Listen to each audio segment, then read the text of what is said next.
वनान ये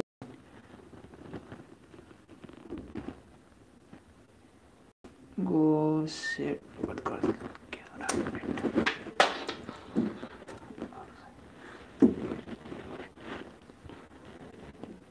याद कर वो कैमरा चेंज मगर जरूरत है कैमरा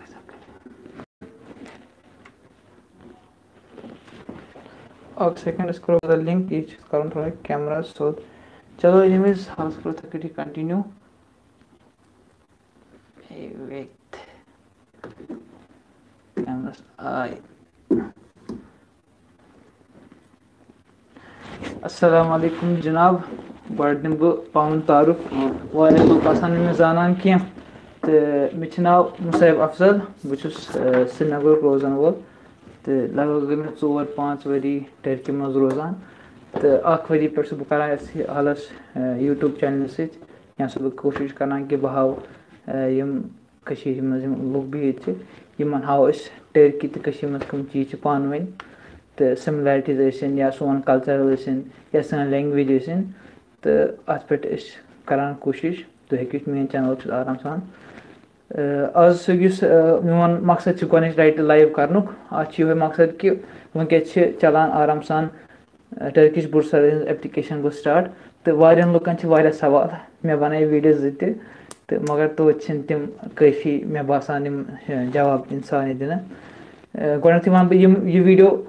पगह वुचन यम पे वुचन तम हेकन डायरेक्टली टाइम वीडियोस बंद कर खोर कम बंद कर टाइम सान तथ सह चैप्टर्स तुम कर तथ पे क्लिक तह कुछ रिलेटेड चैप्टर तुम डायरेक्ट तथ कुन गसित कि वारिया सवाल आई लगभग 5-6 दफे पूर यमन हेकान वत जवाब दिन वारिया लोग पृछान वारियन प्रॉब्लम इंटरनेट कनेक्शन मज रात आज थोड़ा साइड डाउन यम चीज तो प्रॉब्लम सत तो मगर यम जनरल सवाल तम कर बह मैथ सवाल तो पत् रट बह तुहद सवाल यम तह आसनो तह पृछान अम असल सवाल कोर्मुत अगर कंस 89% यह हेके MBBS खतर सिलेक्शन कर गोडे वन बह टर्की बुरसर यमन क्या क्राइटेरिया सिलेक्शन खतर आसान पत्म वरी गई लगभग 1,60,000 तो कोर एप्लाई अत टर्की स्कॉलरशिप प्रोग्राम खतर तो खाली प्रेत वरी 5,000 शुर सिलेक्ट कर अम वो लगो अत कंपटिशन वारिया ज़्यादा मगर अत चीज तो खूबी आसान यम कंट्री हिसाब निवान अलॉटेड कंट्री कोटा अकिस मज इंडिया मैक्सिमम 50 बेकिस कंट्री 60 क्या कोटा दुतमुत सह कोटा कित अलॉट कर वुचान तथ मुल्कस मज कत एप्लिकेशन आई गो अगर वनकस इंडिया 50 कोटा अगर 5,000-6,000 एप्लिकेशन अगर यम वरी ज़्यादा एप्लिकेशन तेल हेकि कोटा चेंज तक फिक्स कोटा क्या MBBS यह वारिया मुश्किल आसान सिक्योर कर इवन अगर तो 91% 92% तुम खाली एलिजिबल एप्लाई करने खतर तुम दिवान गारंटी क्या तुम मिलो MBBS स्कॉलरशिप क्या टर्की मन ये MBBS हर कुछ ऑल ओवर अराउंड दुनिया सिस्टम MBBS वारिया इलीट मान बे फुली फंडेड स्कॉलरशिप सोरे मुफ्तस मज गसान वारिया डिमांड बे क्या मुल्क तिमन वनो तिमन वारिया ईजीली वारिया आसान गसान असल मार्क्स स्कोर करें चाहे तम पे टेबल तल दिवान या टेबल पे दिवान तो ये वारिया मुल्क यम इंसान हतों मज 100 पॉइंट हेकान अनित वो अगर तुम मगर यमन तम पॉइंट्स ऑलरेडी पाई तो बेहतर अगर तुम 95+ मे पर्सनल राय टर्की बस कहें मेन पर्सनल राय अगर तुम वारिया असल मार्क्स बह तुम प्रोग्राम वारिया असल तेली करू MBBS खतर सिलेक्शन तेली कर तुम खतर एप्लाई क्या वारिया tough competition as compare to other course अगर तुम चाहान तुम गो वारिया फ्री एजुकेशन स्पॉन्सर एजुकेशन खतर अगर तुम 90 पॉइंट तुम हेकु कह ब्या कोर्स सिलेक्ट कर यत वारिया चांस आसान सिलेक्शन गसन खतर दयम सवाल what matters for the selection letter of intent letter of recommendation और परसेंटेज सिलेक्शन प्रोसेस यह 3 चीज़न था मद्देनजर खास तौर पर मार्क्स मान तो तुम 50% वुचान मार्क्स कत्या 30-40% वुचान तुहद लेटर ऑफ इंटेंट क्या کیازِ کہِ لیٹر اینڈ تۄہہِ چھُو پرژھان ژٕ کیٛاہ چھُ چاہان یہِ کورس پَرُن ژےٚ کیٛاہ مقصد چھِ کورس پَرنَس خٲطرٕ اگر أسۍ کرو تِمن کَنوِنس کہِ مےٚ چھِ اَتھ کُن واریاہ شوق بَچپَن سۭتۍ چھِ ٹھیٖک کَران چاہے کانٛہہ تہِ کورس ٲسِن تہٕ تِمن چھِ باسان اَمہِ سۭتۍ چھِ شوق پَرنُک اَمہِ سۭتۍ چھِ اَتھ خٲطرٕ اکھ طلب یہِ چاہان پَرُن اگر یہِ پَرِ ہیٚکہِ بٔتھِ کینٛہہ فٲیدٕ دِتھ کیازِ کہِ یِم چھِ لگ بگ أکِس بَچَس پٮ۪ٹھ أکِس ؤرِیَس کران 10 لَچھ کھۄتہٕ زیادٕ خرچ گوٚو یِم چھِ اگر أمِس بَچَس اِنویسٹمنٹ کرو اَسہِ کیاہ فٲیدٕ یی تہٕ تَتھ خٲطرٕ گژھِ آسُن تُہُنٛد گول کٕلیر تُہۍ کیاہ چھِو چاہان پَنٕنہِ لایفہِ منٛز تۄہہِ کیاہ چھِ پَنٕنۍ نیٖڈ تُہۍ کیاہ چھِو اَتھ کورس پَتہٕ دوٚیِم سوال واے ٹٔرکی ییٖتۍ مُلک چھِ ییٖتۍ مُلک سکالرشِپ کران پرووایڈ اَتھ پٮ۪ٹھ تَتھ خٲطرٕ چھُ اَسہِ سکالرشِپ پروگرام چھُ واریاہ آسان تہٕ تُہۍ کیاہ چاہان ٹٔرکی پَرُن تَتھ دِیِو تُہۍ ویلِڈ ریٖزن مےٚ وٕچھ پٔتمہِ ؤرۍ اکھ ایپلِکیشن تَتھ منٛز چھِ لیکھان سُہ آی لو ٹٔرکی تہٕ I want to study in Turkey Turkey is a beautiful country سُہ چھُنہٕ اَتھ بیسَس پٮ۪ٹھ دِوان تۄہہِ سکالرشِپ کینٛہہ گوٚو تُہۍ چھِو یِوان چکرَس خٲطرٕ تُہۍ چھِو یِوان مَزٕ خٲطرٕ مگر اگر تُہۍ اَتھ اکھ ایکیڈمِک وے منٛز چھِو کران تُہۍ ایٚکٕسپلین چاہے سُہ ٹٔرکی ہِنٛز اِسلامِک ہِسٹری آسہِ اوتومین ہِسٹری آسہِ یا تَمہِ برونٛٹھِمِچ ہِسٹری آسہِ یا یِہُنٛد کَلچَر آسہِ یا یِہٕنٛز رِسٲرٕچ آسہِ اِوٕن پٔتمہِ ؤری پِرٛژھِکھ واریاہ سوال یُس کیٛازِ اَسہِ چھِ سۭتۍ سۭتۍ کران یِمن چیٖزَن سۭتۍ کَنٹرول تھاوان کِتھ کٔنۍ کیٛاہ چھِ پِرٛژھان پٔتمہِ ؤری ییٚلہِ اِنٹرویو گوٚو پٔتمہِ ؤری گوٚو اِنٹرویو آن لاین تَتھ منٛز پِرٛژھُکھ واریاہَن بَچَن یِم ایم بی بی ایس کران ٲسۍ corona virus all around the Turkey all over the world بیٚیہِ تُہُنٛد مُلک بیٚیہِ ٹٔرکی وۄنۍ گوٚو اَمہِ وَلہٕ لوگو بَچَس ژھٕنٕنۍ پاے مان ژٕ اگر وایرس چھِ ٹٔرکی کِتھ کٔنۍ کوٚر اَتھ پٮ۪ٹھ کوپ یِمو کٕم چیٖز کٔرۍ اِستعمال یِم کیاہ چھِ کران گوٚو یِم چھِ منٛگان جنرل نالیج اَتھ چھِنہٕ وَنُن مےٚ وٕچھ ایڈ ترٛوو تہٕ مےٚ گوٚو ٹٔرکِش تہٕ محبت بہٕ چھُس اَتہِ پَرُن تَتھ خٲطرٕ چھِنہٕ یِم کران سُپانسر کینٛہہ بیٚیہِ یِم مارکٕس لیٹر آف اِنٹینٹ یِم چھِ واریاہ زیادٕ اِمپاٹنٹ آسان پَتہٕ گوٚو لیٹر آف رِکَمنڈیشن یہِ تہِ چھِ اکھ مگر چھِنہٕ ہُمن دۄن ہُنٛد تیوٗت ویلیوٗ تھاوان کینٛہہ مگر اَتھ چھِ پَنٕنۍ اِمپاٹنس آسان ساروی کھۄتہٕ زیادٕ یہِ سوال پرٛژھناو تُہۍ چھِو کُنہِ لاسٹ سیمِسٹرس منٛز تُہۍ چھِو کران 4th سیمِسٹر چھِو تُہۍ کران 5م سیمِسٹر چھِو کران تہٕ تۄہہِ گژھیو جُلایَس منٛز سٮ۪پٹمبرس منٛز ڈگری کَمپلیٖٹ تُہۍ چھِو وَنان بہٕ ہٮ۪کا ایپلاے کٔرِتھ کِنہٕ نہ یا یِم 12تھٕکۍ بَچہِ چھِ یِمو دیُت ایٚگزام یا یِم سی بی ایس سی چھِ تِمن چھِ ایٚگزام دیُن یِم چھِ وَنان أسۍ کیاہ ہٮ۪کو کٔرِتھ اَتھ خٲطرٕ تہٕ اگر تۄہہِ چھُو باسان تۄہہِ یِیو رِزلٹ جُلاے اَگستس تام یِیو تۄہہِ رِزلٹ یا تُہۍ گٔژھِو تِس کالس تُہنٛد ڈگری کَمپلیٖٹ تُہۍ چھِو ہٮ۪کان آرام سان اَتھ خٲطرٕ ایپلاے کٔرِتھ اَتھ چھِ یِوان اکھ آپشن سُہ گوٚو کَنٹِنیوٗ مطلب گوٚو کیازِ کہِ مےٚ واریاہ مان ژٕ یہِ چھِ اکھ مےٚ خٲطرٕ چھِ مان ژٕ باسان واریاہ اکھ آسان چیٖز مگر واریاہَن چھِ آسان پاے کیازِ گژھان فٔسٹ ٹایم گژھان کینٛژھا نٔروَس گژھان کَنفیوٗز ییٚلہِ تُہۍ ایپلاے چھِو کران کانٛہہ تہِ ڈگری چاہے ہاے سکوٗل ٲسِن یُس 10th چھِ یہِ 12th ٲسِن اَتھ منٛز چھِ یِوان ہر کُنہِ منٛز سِٹیٹَس گریجویٹ مطلب گوٚو پاس گژھُن اگر تُہۍ پاس چھِو گٔمٕتۍ 10تھَس منٛز چھِو پاس گٔمٕتۍ تیٚلہِ ہیٚکِو تُہۍ گریجویٹ کیازِ کہِ واریاہ بَچہِ چھِ تِم واریاہ بَچہِ یِم تَتھ چھِ کَنٹِنیوٗ کران پَتہٕ چھِنہٕ ہٮ۪کان تِم بٕتھِ برونٛٹھ پٔکِتھ کِہینۍ کیازِ کہِ تُہۍ چھِو لیکھان مےٚ آو نہٕ وُنہِ رِزلٹ کِہینۍ اسی لیے اگر تُہۍ لاسٹ سیمِسٹرس منٛز چھِو تۄہہِ گژھیو جلدی ایٚکٹِویٹ یا تُہۍ گٔژھِو جلدی پَنٕنۍ کالِفاے تُہۍ چھِو لیکھان کَنٹِنیوٗ مطلب بہٕ چھُس پَران یُتھُے مےٚ رِزلٹ یی بہٕ ہاوو تۄہہِ سۭتۍ یُتھُے مےٚ پانہٕ ایپلاے کوٚر مےٚ تہِ اوس نہٕ پانَس رِزلٹ کِہینۍ اِوٕن مےٚ گوٚو اِنٹرویو تہِ مےٚ اوس نہٕ رِزلٹ کِہینۍ اِنٹرویو پَتہٕ آو میون رِزلٹ تہٕ اِسلیے بہٕ وَنہٕ پَنٕنۍ ایٚگزامپٕل یہِ چھُنہٕ ضروٗری تۄہہِ گژھیو آسُن پَنُن رِزلٹ اَمہِ وِزِ سۭتۍ دوٚیِم سوال موٹِویشن جِناب اگر اَتھ منٛز چھِ میجارٹی یِم کورس چھِ اَتھ منٛز ٹٔرکِش پٮ۪ٹھ آسان تہٕ اگر أسۍ ٹٔرکِش منٛز کورس سِلیکٹ کَرو تہٕ اَسہِ ما گژھِ مُشکِل اَسہِ ما گژھِ عذاب مان ژٕ پَرنَس منٛز کیٛازِ ٲخٕر چھِ نٔو لینٛگویج اَسہِ گٔے لگ بگ 10 ؤری اِنٛگلِش ہیٚچھان اَسہِ چھِ گژھان وٕنہِ یُتھُے أسۍ بٔڑۍ چھِ گژھان اَسہِ چھِ گژھان پرٛابلِم اِنٛگلِش پَرنَس منٛز تہِ کُنہِ ساتہٕ تُہۍ تَمہِ ساتہٕ سونٛچان اگر بہٕ أکِس ؤرِیَس ٹٔرکِش پَرٕ یہِ چھےٚ مےٚ خٲطرٕ کٲفی کہِ بہٕ ہٮ۪کہٕ پَنٕنۍ ڈِگری کَنٹِنیوٗ کٔرِتھ تہٕ اَتھ چھِ جواب یہِ چھِ سورُے کَران أکِس اِنسان کِس پنٛنِس کالٹِیَن پٮ۪ٹھ پَنٕنۍ کیپبِلٹِیَن پٮ۪ٹھ اگر کٲنٛسہِ تام واریاہ اَصٕل پٲٹھۍ ہیٚچھان یِم وَنان چھِ ٹیلَنٹِڈ لینٛگویج ٹیلَنٹ تٔمِس خٲطرٕ گژھِ نہٕ پرٛابلِم کینٛہہ یِم نارمَل بَچہِ آسان تِمَن خٲطرٕ چھُ گۄڈٕنیُک ؤری ٹٔرکی چھُنہ آسان یَتھ منٛز تِم ٹٔرکِش لینٛگویج چھِ پَرناوان یہِ چھِنہٕ خٲلی اَکھ لینٛگویج کورس آسان کینٛہہ اَتھ منٛز چھِ یِم اَصلی دِوان یِمو چھُ سونٛچِتھ سَمجِتھ اَکھ ؤری کَمپَلسری ٹٔرکِش تھوٚمُت یُتھُے اکھ بَچہِ پنٛنہِ مُلکہٕ پٮ۪ٹھ یور یی أمِس گژھِ نہٕ أمِس چھِ تھوڑا گژھان کَلچرَل شاک या पन्ने मुल्क पे मौसम खेन एटमॉस्फेयर तो अम्स टाइम टर्किश टर्किश वरी असल ईजी ना ज़्यादा पर्नुक लोड ना ज़्यादा क्या लोड खाली अक सो गई लैंग्वेज तो गई कल्चर तो तक वरी एडेप्टेशन टाइम तो अगर तुम तम क्वालिफाई करान तुम C1 सर्टिफिकेट रटन तथ मज तो तुम पे ब्रोट कन गसान तो तुम डायरेक्ट यूनिवर्सिटी मज मगर यमिक लुक या यमिक टीचर जनरली तम करान मदद तिस कथ कह मत जुलम गसान मेजॉरिटी बह वन सारे पे कह मगर मेजॉरिटी यूनिवर्सिटी मन फॉरेन स्टूडेंट तिमन खतर खास तौर पर लीनियंसी दिन यथ यूनिवर्सिटी में पान अगर बह टीचर पे ये थोड़ा प्रॉब्लम गसान सह तम हिसाब अथ फेरान तो यह जनरली गसान बेस तिमन खतर यम थीसिस लिखान इंग्लिश चाहान पर्न मगर तिम आय टर्किश यूनिवर्सिटी यह पे अंडरस्टैंडिंग अगर तुम कुछ यूनिवर्सिटी मज गयु तो तक टीचर अम्स तगान इंग्लिश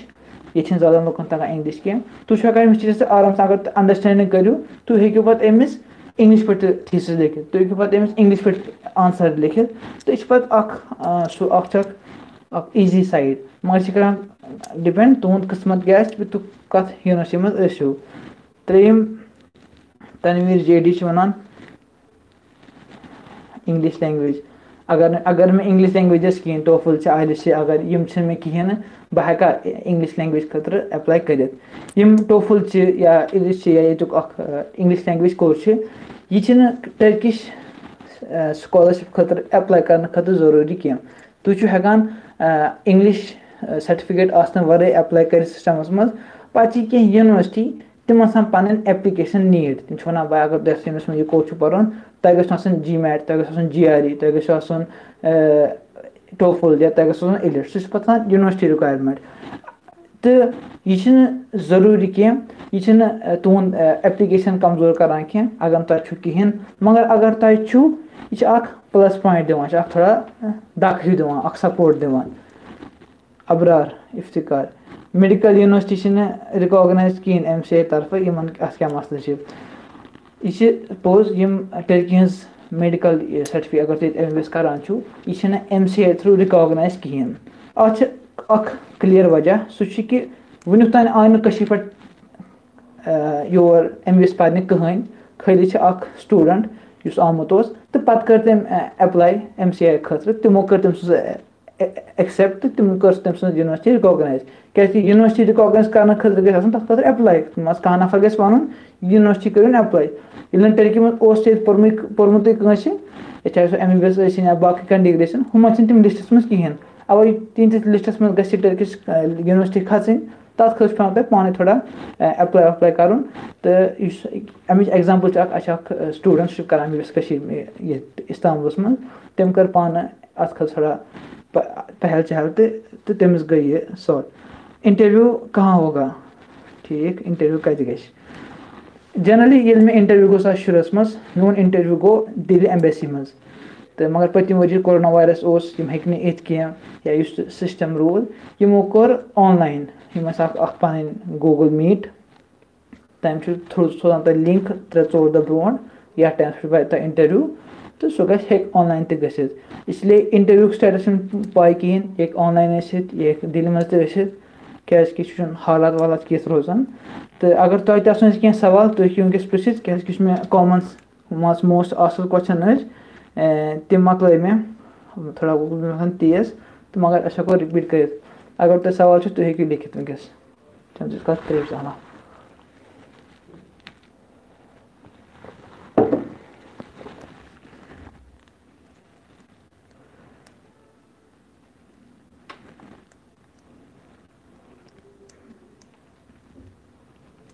शायद कह सवाल यह खाली मैसेज मज पृछान ब्या अप्लाई करान सारे खुद ज्यादा मे सवाल आए तम आए एजुकेशन सेक्शन रिलेटेड तम वारियान लुकन गसान थोड़ा प्रॉब्लम चाहे तम वेबसाइट डॉक्यूमेंट अपलोड करें चाहे तम स्टार्ट एंड एंड डेट गो बिगनिंग पे मिडिल स्कूल मिडिल स्कूल यह 8th बेशि कंपलसरी तक अगर तुम गो ठीक अगर तुम तुम स्किप कर तुम डायरेक्टली गसित हाई स्कूलस मज हाई स्कूलस मज तुम लेखान हाई स्कूल में गसान तुम अत लेखान अत गो स्टेटस मतलब गो तुम गो पास तो न तुम वन करने तुम रिजल्ट नेर अगर रिजल्ट द्रामुत सावन द्रामुत हाई स्कूल रिजल्ट तथ मे लेखान तुम ग्रेजुएटेड अगर तुम रिजल्ट इन तेल लेखान तुम कंटिन्यू बे टाइम पीरियड अत कम से कम अख वरी मे आए मैसेज ओतर लास्ट टाइम तथ मज तम थोमुत कह दह डिफरेंस स्टार्ट डेट थोमुत आज एंड डेट थोमुत कल के मकल दोन डिग्री तवे हेकान सह पे कैरी ऑन कर तमिस बच्चे वारिया सवाल ये बड़ पर टोफल इस मे वोन इस अरीब पृछान इस टोफल जरूरी कह मगर अगर तुम यह तुंद एप्लिकेशन करान स्ट्रांग तो अम सह तुंद चांसेस इंग्लिश यूनिवर्सिटी सिलेक्ट करने खतर तम बढ़ान तुम वजहत मकबूल वन I want to MBBS but my passport is not ready passport apply करने खतर जरूरत कह वीडियोस मज तुम तुम हेकू पासपोर्ट वर एप्लाई कर बशर्ते तुम अगर तुम सिलेक्शन गयु तुम पे तम वज एप्लाई कर पासपोर्ट खतर मगर बज़ाहिर एप्लिकेशन टाइम अत मज आधार कार्ड सत्म चलान I don't understand how to apply अत क्या जवाब दिमो अत दिमो जवाब इस वीडियो बनो तुम हेकू तथ पे आराम सान फॉलो कर तथ पे वेबसाइट थ्रू होमत किस क्या अप्लाई कर तो सह हेकू तुम तम हिसाब वुचित नहीं हो रहा है कंप्लीट सॉरी क्या 2 मेल्स पे एक ही पर्सन 2 बार अप्लाई कर सकते हैं अगर तुम अम ब्रो अप्लाई कोर्मुत पत्म फॉर एग्जाम्पल अगर तुम पत्म वरी अप्लाई कोर्मुत तुम हेकू यम वरी तम मेल पे कंटिन्यू कर तम से फायदे दिवान तुम पे पन अकाउंट नए बनावन कह तमें प्रान अकाउंट सत कंटिन्यू कर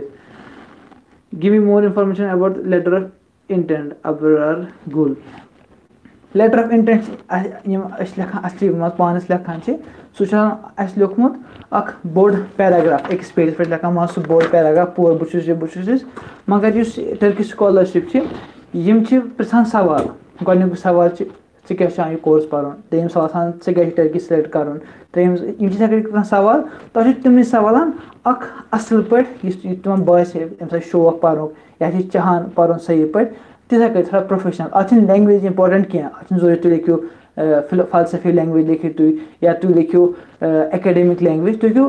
कह लैंग्वेज यूज कर तमें तुम पान हेकू असल पे एक्सप्रेस कर पन कत तम तम वातनो तो मगर कर सारे गुजारिश लेटर ऑफ इंटेंट मा लिखियो अस्सलाम मे वो रिसेंटली वो मे लेटर ऑफ इंटेंट अस्सलाम वालेकुम I like Turkey I want to study in Turkey please give me scholarship यह गसान तो इसलिए इन पे कर थोड़ा असल पे क्या सेकंड मोस्ट इम्पॉर्टेंट चीज आफ्टर तुज मार्क्स मेरिट तुम अवे वन बह अगर अगर 70% रिक्वायरमेंट तुम 69 तुम करो अप्लाई मगर लेटर ऑफ इंटेंट लिखियो वारिया स्ट्रांग यम तुम पन असल पे हेकू एक्सप्रेस कर लॉग इन नहीं हो रहा ब्रो तथ लॉग इन रात वेबसाइट डाउन क्या स्टूडेंट अक प्रॉब्लम तुम लॉग इन कर तो तुम करो आज बे कोशिश तो अगर तुम लॉग इन गसान कह तुम पे मेल या तुम पासपोर्ट सोरे ठीक गसान न खास तह प्रॉब्लम ज़्यादा बच्चन कह is N G R compulsory for PhD खतर कंपलसरी कह बे अकट वन या लैंग्वेज या GRE GMAT कंपलसरी कह तुम अम वर अप्लाई कर मगर यह तुंदिस तुंद एप्लिकेशन वारिया स्ट्रांग करान मदद करान फॉर एग्जाम्पल अगर तुम इंग्लिश लैंग्वेज तुम चाहान कर कुन इंग्लिश यूनिवर्सिटी मज तो तुम थोड़ा गसान आराम तिम यूनिवर्सिटी मज एडमिशन हासिल करने खतर PhD खतर वारिया इंपॉर्टेंट ब्या चीज अत मे मंगान रिसर्च प्रपोजल अगर तुम PhD कर तुम कत मे PhD कर तुम क्या टॉपिक तुम कत चाहान रिसर्च करें तो सह PhD खतर वारिया असल चीज आसान हिंदुस्तानस अस्सलाम वालेकुम। क्या वनान अस्सलाम वालेकुम what about Erasmus scholarship Erasmus scholarship ओस मे यूज गसन पाने पोलैंड मे सिलेक्शन सोरे के गोमुत मगर ऑनलाइन क्लास गई तत हेको एरास्मस प्रोग्राम कर एरास्मस प्रोग्राम वन बह वारिया असल फीचर आसान अगर तुम कुन टर्की यूनिवर्सिटी मज स्टूडेंट चाहे स्कॉलर या नॉर्मल स्टूडेंट तुम हेकान अकिस टाइमस खतर सेमिस्टर या वरी खतर यूरोपियन कंट्री मज एक्सचेंज प्रोग्राम यह विदिन यूरोपियन कंट्रीज आसान अत मज टर्की इनक्लूड तुम पे इंग्लिश एग्जाम दिन अगर तुम इंग्लिश एग्जाम क्वालिफाई गसान तो तुम पे करान यूनिवर्सिटी सिलेक्ट अत मज तुम कत कंट्री चाहान गस मोन केस मे गसन पोलैंड तो अस तिम पन फॉर्म पन एप्लिकेशन तिमो कोर एक्सेप्ट तुम पे तुम सिमिलरिटी क्लास फॉर एग्जाम्पल अगर बह क्लास पान तक पान ब्या कोर्स तम गन पान मैच गो गसान पे तम सोजान तुम लेटर ऑफ एक्सेप्टेंस पे तुम करान वीजा खतर एप्लाई अत मज दिवान मंथली स्टेटमेंट्स तम सोजान लगभग 400-500 यूरोज पर मंथ ये मज तुम तक खर्च स्पॉन्सर करान तो अत खतर मगर आसान जरूरी तुम स्कॉलर स्टूडेंट अगर तुम आम स्टूडेंट तुम अत पे आराम सान एप्लाई कर बेस अक वज यूरोप चाल हेकान पे सारे मुल्कन आराम सान ट्रैवल कर अब्रार इस 10% कंपलसरी अबव 70% ना इस परसेंटेज मंगान प्रीवियस अगर तुम मास्टर्स खतर एप्लाई कर तुंद बैचलर्स अगर तुम बैचलर्स खतर एप्लाई कर तुंद 12th अगर तुम PhD खतर एप्लाई कर तुंद मास्टर्स 75% फॉर MA ठीक what about fun of interview then fun of interview गो तेल गो कोरोना वायरस गो पूरे दुनिया फन गब इसलिए इंटरव्यू फन तो गब मगर इंटरव्यू गसान जनरली वारिया असल वारिया फ्रेंडली तक खतर गो बामरुन कह युत इंटरव्यू जरूरत या यमिस मेद उम्मीद मैक्सिमम स्टूडेंट गसान सिलेक्ट तो तथ पे करो पे इथे कटी सेक्शन या किसी क्या करो तम सब डिटेल तक इंटरव्यू किस बारे में क्या जानकारी दी percentage for PhD to apply 35 PhD खतर मैक्सिमम एज 35 अगर तुम 35 कम तुम हेकान अप्लाई कर व्हाट परसेंटेज फॉर PhD खतर 75+ तुंदिस मास्टर्स मज बे गो स्ट्रॉन्ग प्रपोजल पे तुम रिसर्च चाहान कर अगर बैचलर्स की डिग्री ने कश्मीर यूनिवर्सिटी मास्टर जरूरी बैचलर की डिग्री अच्छा मे प्रॉब्लम डिग्री लेट मिलान अगर कह केस गसान क्या पान गोकिस वर्ष टर्किश तक पे तमें सर्टिफिकेट जरूरत कह तो अगर टर्किश तुम सह केस एक्सेप्ट करान तुम हेकान पे बेकिस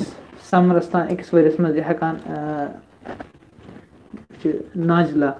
तुम हेकान पे बेकिस वक्त तान बेकिस वरियस तान सो एप्लिकेशन सबमिट कर फॉर एग्जाम्पल अगर तुम सपोज डेट जुलाई 2021 तो मगर तुम दितो कह रीजन गई तुम करान अगर तुम सिलेक्ट गई तुम करान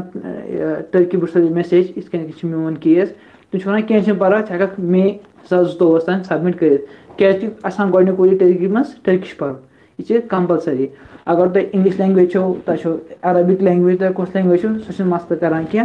तुम गोडनिक वरियस कंपलसरी टर्किश लैंग्वेज पर तो बे असल चीज़ क्या टर्की लुक ज़्यादा इंग्लिश करान कह बे कल्चर ये लुक ये लुकन सह कम्युनिकेट करने खतर असल चीज़ बे अम वरी ज़ाय गसान कह सह गुमान वरी मे ज़ाय बह टर्किश बह कर सारे सजेस्ट अगर तुम टर्की मज कह सह language eight the end of the day क्या डिग्री हेकू तुम कुछ जाए हेचित तो इसलिए पे हेकू तुम एड थ्रू द ओस्मान सब टाइटल वो बड़ बार खूबी थोड़ा वो जल्दी पहम अगर बैचलर की फोर मेरे कुछ watch Kashmir watch videos bro I have 60% marks in 10th I have chance for selection interview majority करान तुन 12th marks decide तय क्या करान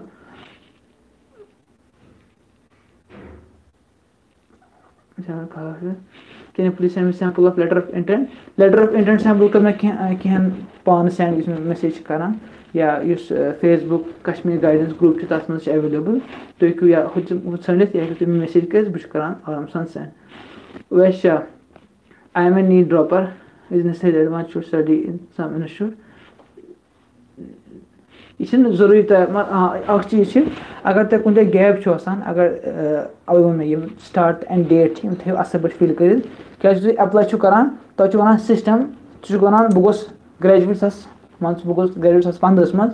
2017 मज कोर ब्या कोर्स इस मज वरी गैप अत क्या कोर चे कर सह गर बिहित क्या कोर्स करान क्या करान तुम पृछान अगर तुम बड़ गैप मंज तो तथ खत हेकू तुम वन मे कर क्या कोचिंग या मे हेच क्या स्किल्स क्या स्किल प्रमोशन बे वन एट द एंड कि इंटरव्यूज खतर कम चीज जरूरी the things I want to know is how we can manage expenses there I don't have that kind of financial background I want to live independent myself अगर तुम Turkish scholarship गसान select यह full sponsored तुम कहें गसान खर्च हाँ अगर तुम पन ज्यादा क्या खर्च पर्सनल एक्सपेंसेस सह तुम पन गि तो टर्की सस्त कंट्री क्या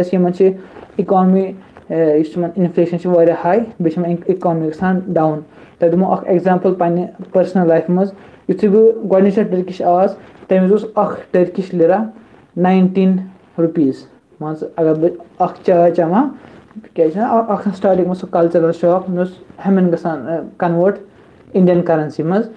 चाय 1 रुपये चाय या कह गसान स्टार्टिंग बे कंट्री करान पन्ने करेंसी मज कन्वर्ट आज ये लिरा यह 9 लिरा 9 रुपीज़ गो 10 रुपये आई फर्क बे खास तौर पर ये क्या चीज सस्त चाहे सह क्लोथिंग फूड गो अगर तुम पन्ने घर पे फाइनेंस करान तुंद गरिक या क्या तुम आराम सान तुम पोसन पे सर्वाइव कर क्या तुंद पोस वैल्यू थवान मगर ये करो पार्ट टाइमस पे तुम पार्ट टाइम कम कर तथ मे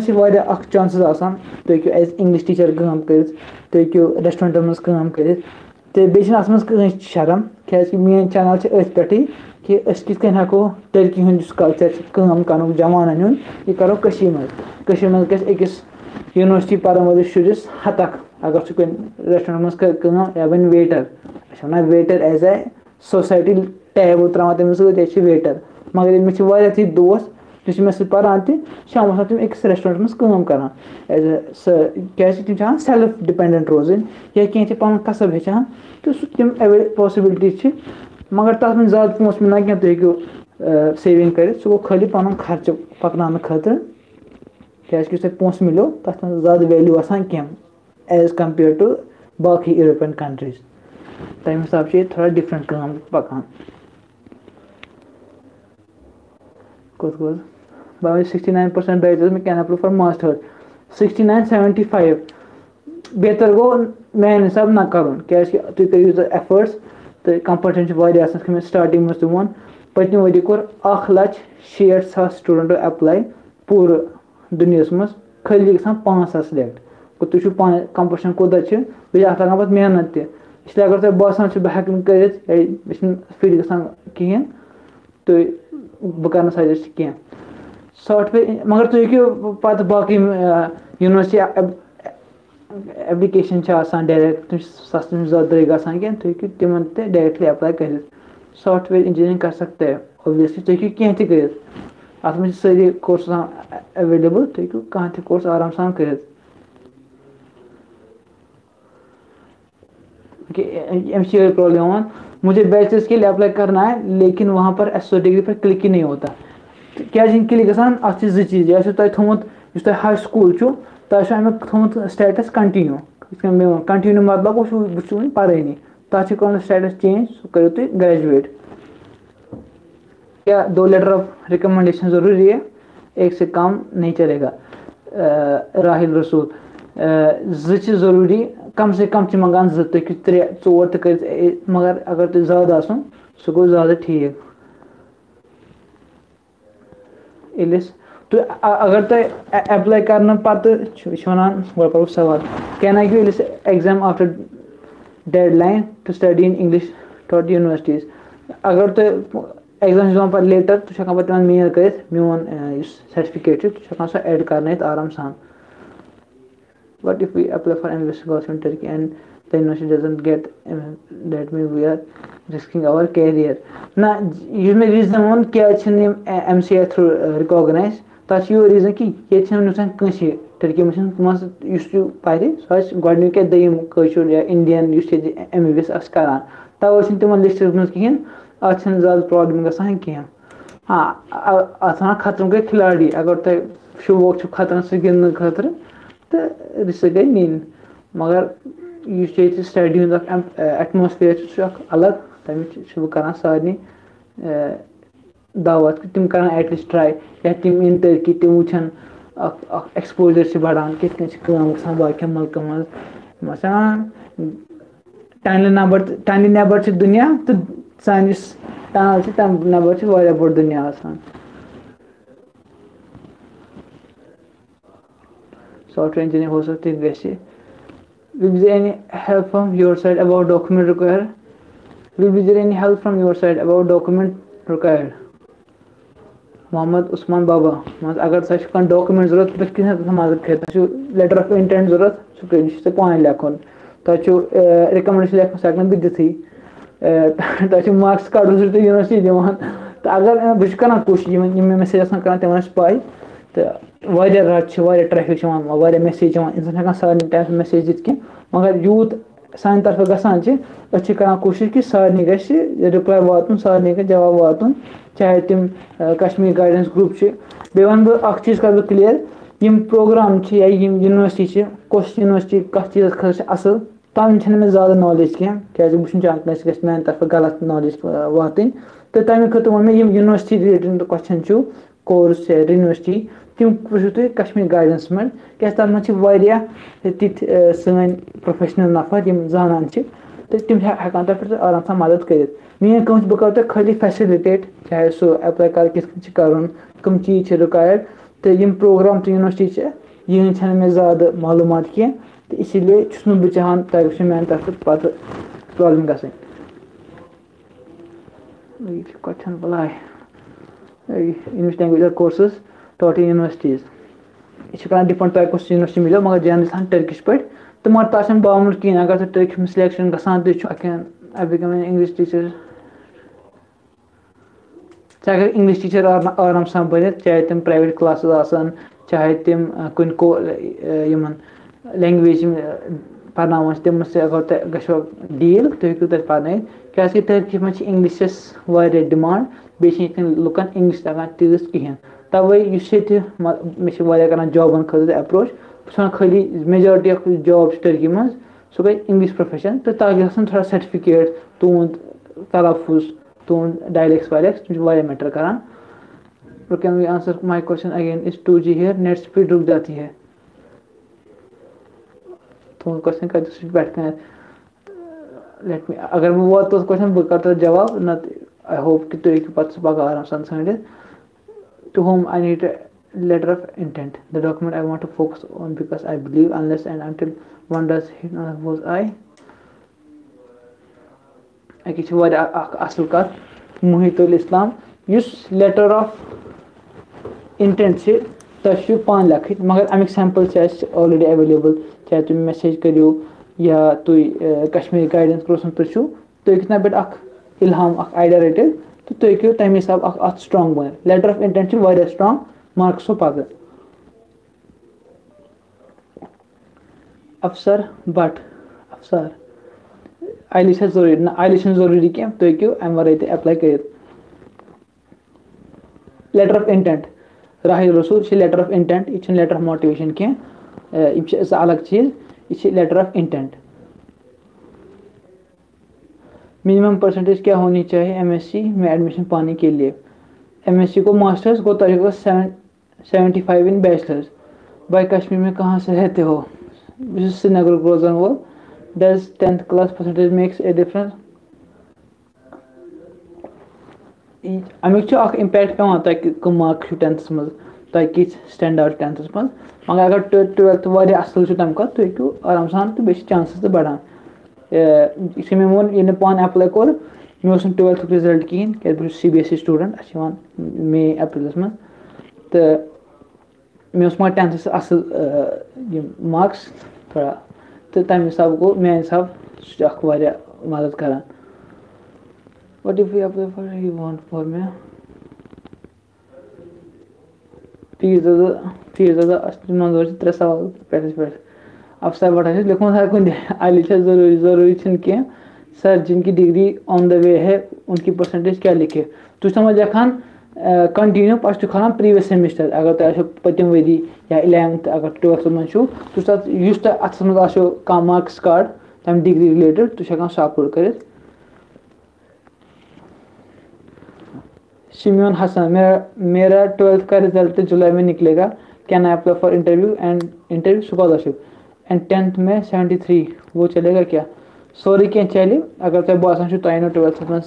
70+ तुम क्या अप्लाई कर तो तुम हूँ तमें हिसाब आराम से वुचित BSc नर्सिंग में 12th में कितने minimum 70%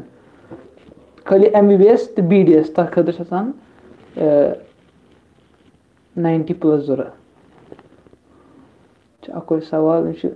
sir I have 79% 12th and I have computer diploma can I gate scholarship बह स्कॉलरशिप मिले ना मगर चांसेस यूत पन एप्लिकेशन स्ट्रांग तूत गो तुंद असल Nazira can you please write your question again क्या गोमुत कल पे वनकस अगर मैं कह सवाल रुद जवाब दें तो लिखो वनकस बह कह पर क्या हेर मिक्स गोमुत बे कमेंट सेम मैंने अपना स्कूल रिसर्च किया लेकिन उधर लिस्ट में नहीं आराम सान तो देखिए अगर तुंद स्कूल लिस्ट मज कहें तक option one not in the list तू तथ आराम सान कर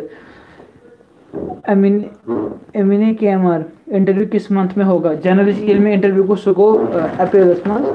अगर सोरे सिस्टम ठीक रो तेल इंटरव्यू अप्रैल में इंटरव्यू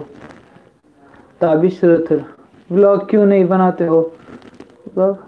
अच्छी व्लॉग DPS स्टडी सर्कल अच्छी क्या व्लॉग तो बना ब्रो कन तो बनाओ तो गो खरी सपोर्ट करान तो अगर तुम चैनल पे गो मिलो आराम सान व्लॉग से बनाई इंटरव्यू किस महीने में होता है थैंक्स भाई बस 3rd ईयर में क्या बरूँ कंटिन्यू करूँ या अगर 3rd ईयर में कर कंटिन्यू क्या अगर 3rd अप्लाई कर 4th ईयरस मज अप्लाई कर आराम सान कर in which section one can add universities सह ब्रो पन आज 2 चीज़ तुम बनाओ गो पन अकाउंट तक पन एजुकेशन खालान एड्रेस खालान इंटरेस्ट खालान हॉबी खालान कंप्लीट गसान तब स्कॉलरशिपस मज स्कॉलरशिप गो तो एक्सेप्ट पे लेटर ऑफ इंटेंट खालान पे लेटर ऑफ रिकमेंडेशन खालान पे प्रेफरेंस तम तुम कर प्रोग्राम सिलेक्ट तो बस तथ मज कर यूनिवर्सिटी सिलेक्ट टोफल स्कोर 90 असल स्कोर मगर अगर तुम general 86% 86 everything messed up know everything messed up is 90 TOEFL score good you university section में गसान लिखित कमिस यूनिवर्सिटी कस रिक्वायरमेंट बस अक्स यूनिवर्सिटी 86 टोफल रिक्वायरमेंट गो अगर तुम 90 तुम आराम से अप्लाई कर सर मैंने BSc के लिए अप्लाई किया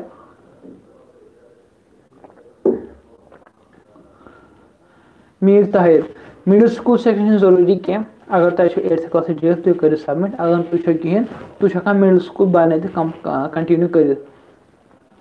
एरोनॉटिकल इंजीनियर हो सकती है वाया स्कॉलरशिप इसके मैं मोन mission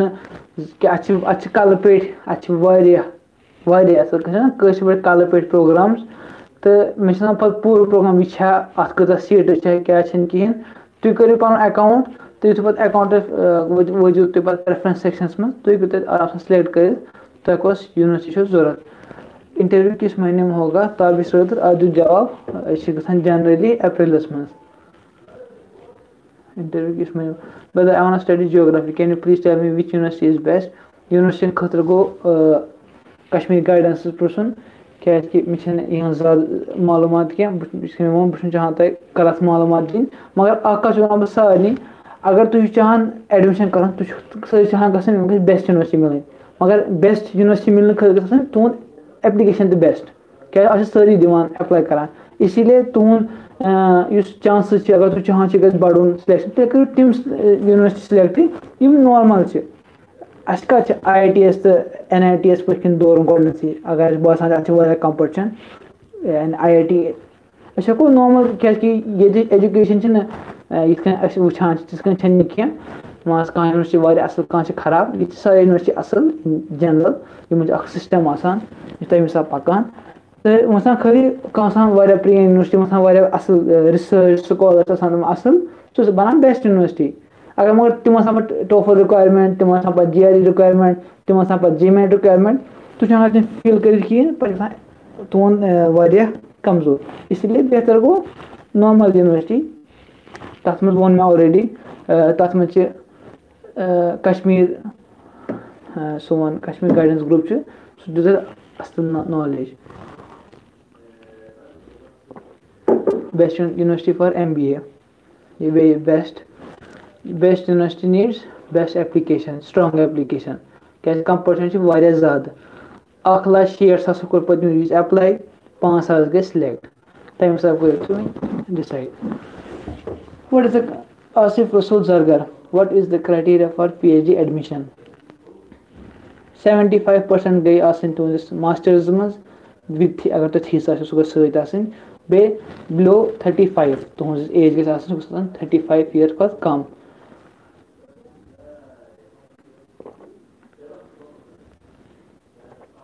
Shoaib Muhammad, I have been seeing programs for myself in Masters for English. I couldn't see any. Are there no programs for English literature in Masters? मैं programme से ज़्यादा मालूमात की बेहतर गो अगर तुम कश्मीर गाइडेंस में पढ़ो क्या मान कह प्रोग्राम पाई इंजीनियरिंग MBBS जर्नलिज्म हिस्ट्री क्या जनरल प्रोग्राम पसान मान एक बे सवाल कोर एरोनॉटिक इंजीनियरिंग यह गसान डिटेल मज पत इंसानस यूत याद थवन या पसान बाकी चीज़ पे कुन वि कह प्रोग्राम अवेलेबल मान पतम वरी तम वरी हे कहें तह वो बह यह वन टर्किश स्कॉलरशिप हर यूनिवर्सिटी में पन कोटा मान यूनिवर्सिटी में 10 कोटा इस्तांबुल की मरमान यूनिवर्सिटी में 10 कोटा तो इसलिए उस कोटा तम पे तमो प्रोग्राम दितमुत मेन यूनिवर्सिटी वन ये बेस ये मतलब टर्किश स्कॉलरशिपस मे ग 10 बच्चे ये प्रोग्रामस मज अगर इन तम हिसाब कर क्या 83% वाले इंटरव्यू के लिए आ सकते हैं MBBS के लिए ना इंटरव्यू इसलिए 83 को मगर बह कर बट माही का गुजारिश तुम ब्या कोर्स सेलेक्ट कर क्या MBBS रस्तु दुनिया पकान अगर तुम खाली शौक MBBS करने खतर तेल अलग केस मगर अगर तुम मेन पे अगर MBBS गि कहें ब्या कोर्स चल तो तेल हूँ तुम आराम सान गसित पब्लिकेशन एंड एकेडमिक्स का कितना इम्पैक्ट है PhD खतर वारिया इंपॉर्टेंट आसान अरसलान अशरफ तुंद रिसर्च पेपर तुंद एकेडमिक क्या PhD सफत मोर एकेडमिक तुज पे तुज क्वालिटी क्या क्या लेखान तुम कत बारे में लेखान तो यह इंपॉर्टेंस थवान अवे तुम मंगान तुम क्या लिखमुत वो हंग तो मंग मंगान अगर नहीं पढ़न क्या मंगान पब्लिकेशन एंड एकेडमिक्स का कितना है नौजदा कश्मीर यूनिवर्सिटी लेट डिग्री देती है बैचलर्स की सब मास्टर्स डिग्री के लिए डॉक्यूमेंट्स फॉर्म की जरूरी है वहाँ इसलिए मैं वो तुम हूँ अप्लाई कर अगर डिग्री लेट दी तुम पे टर्किश बुक सैलरी मैसेज कर प्रॉब्लम गो या मसल कह तो तुम अगर एक्सेप्ट करान तुम हूँ पे डिग्री ब्रोट सबमिट कर अगर तुम सिलेक्शन गसान नाजिला शाह तुम हेकान तो एडमिशन कर कश्मीर डिग्री देती है बैचलर्स की मास्टर्स की डिग्री कश्मीर यूनिवर्सिटी डिग्री देती है बैचलर्स की सो मास्टर्स की डिग्री के लिए फॉर डॉक्यूमेंट बैचलर्स के लिए ज़रूरी है तो हूँ अगर तुम ऑनलाइन फोटो आो या डिग्री कंप्लीट डॉक्यूमेंट तो हूँ सह अप्लाई कर तो तुम हूँ आराम सान कर जैप Arbaz is 83 good for associate सही 83 को असल जनाब मेरे सब्जेक्ट में प्रेफरेंस में एक ही यूनिवर्सिटी है हाउ कैन आई इंक्रीज इस number does it mean there is only one university तुम आसिफ इंद्राबी ये तुम पन डिटेल त्रावान चाहे तुम वो एजुकेशन मज 10th मज क्या पो तुम 12th मज क्या पो सो लकुट डिपार्टमेंट यूनिवर्सिटी तम नाव तो सह कर इम्पैक्ट तुम क्या हायो बुत अगर फॉर एग्जाम्पल तुम कमिस पोर्मुत तो हाउ बह केमिस्ट्री रिलेटेड कह चीज तो हां सिस्टम इसलिए तुम करो कोशिश जनरल सिलेक्ट करना तो पे करो ट्राई होपफुली प्रेफरेंस तम बढ़ान how important GRE for getting scholarship for MA English everything mixed up important how important हेकन कहें वन मगर अगर तुम तुंद एप्लिकेशन सपोर्ट करान अगर 4 पिलर से यह गोस पिलर बे पे दिमो मिसाल in short please tell 82% in short please tell 82% in 12th select हो गया कि नहीं आकाश भट्ट सिलेक्शन हेको कहें वन इवन क्या मार्क्स अगर तुम 90% मार्क्स मगर तुम लेटर ऑफ इंटेंट तुम रिकमेंडेशन या बाकी चीज तुम ठीक कहें कर सिलेक्ट कहें मजबूर अगर मैं 100 मार्क्स मजबूर सिलेक्ट कर खतर कहें वो कि नफर लगे मे तो ना अगर आखिर कर स्टूडेंट पे पोस इन्वेस्ट अगर कह चीज अनान वुचान यह लगे मे कुन तो ना पन क्या पॉलिसीज तो इसलिए बाकी चीज कर मैटर परसेंटेज सोरे कह भाई 3 साल की ग्रेजुएशन है फाइनल ईयर है मेरी जामिया से अफसार भट्ट तो क्यों आराम से अप्लाई कर तनवी JD MBS और जनरल कोर्सेज एक साथ अप्लाई करने से प्रोफाइल वीक है क्या तुम क्यों कर तुम 2 कोर्स आराम से सिलेक्ट कर इवन स्टूडेंट तम सिलेक्शन गम तमिस 2 कोर्स कर सिलेक्ट तमिस दुक कोर्स तो MBBS ब्या कोर्स हेकी चलित तुम ब्या कोर्स कर मगर ज़्यादा बह दिवान बाकियन कर सजेस्ट क्या तुम हेकू कर क्या गसान वुचान अमिस शौक यह पढ़ने खतर तो ना क्या वन वुचान अमिस क्या पर्न चीज I am told CBSE my exams are in May and result will come in July. Can I apply? If yes, what marks will I upload in the application? तो ज़मीन मोहम्मद ज़मीन माफ़ी गई अगर नाम गलत पोर तुम हेकू अप्लाई कर तो तुम हेकू 11th मार्क्स खलित या 10th मार्क्स बे खलित तथ सेक्शनस मज Shakeel Ahmad sir my percentage 68%. Am I eligible for Turkish scholarship? कुछ प्रोग्राम 68 नियर टू 70 अगर तुम मास्टर कर 75 सो गो अजहब Noman Khan do we have to write letter of intent and SOP differently ना तुम सवाल पृछान तुम तिमन सवाल पे जवाब दिन इसलिए तुम सानी गुजारिश तुम वो क्या पृछान तम हिसाब करो तुम पन यह तैयार बेस कोर्स आो तुम क्या तथ मज पर्न सह करो तथ मज इंक्लूड तुम क्या चाह पर्न तुम क्या इंटरेस्ट अत मज तम चीज असल असर पान जो यूनिवर्सिटी टर्किश में पढ़ाते हैं क्या वो प्रॉब्लम कर समझने में और पेपर लिखने में उवैस कादरी स्टार्टिंग में हल्का प्रॉब्लम बह वन ना तो मगर बे कर डिपेंड तुहद कैपेसिटी पर तुम क्या मद वन तुम किस मिट्टी के बने हुए हो तो मगर ज़्यादा अजाब बहुत पान पान टर्किश मीडियम तो मे गो ना ज़्यादा अजाब कह अगर पन कत कर तो स्टार्टिंग में थोड़ा गसान कि क्या तुम पान टर्किश लैंग्वेज असल पेड ईजी मगर पे पे प्रोग्राम गसान तसान थोड़ा अलग मान बेसिक थोड़ा एडवांस तो मगर विदिन क्या मंथ्स तुम आराम कूप कर थोड़ा पर्न अगर तुम थोड़ा किताब विताब पढ़ो ईजिली गसान कवर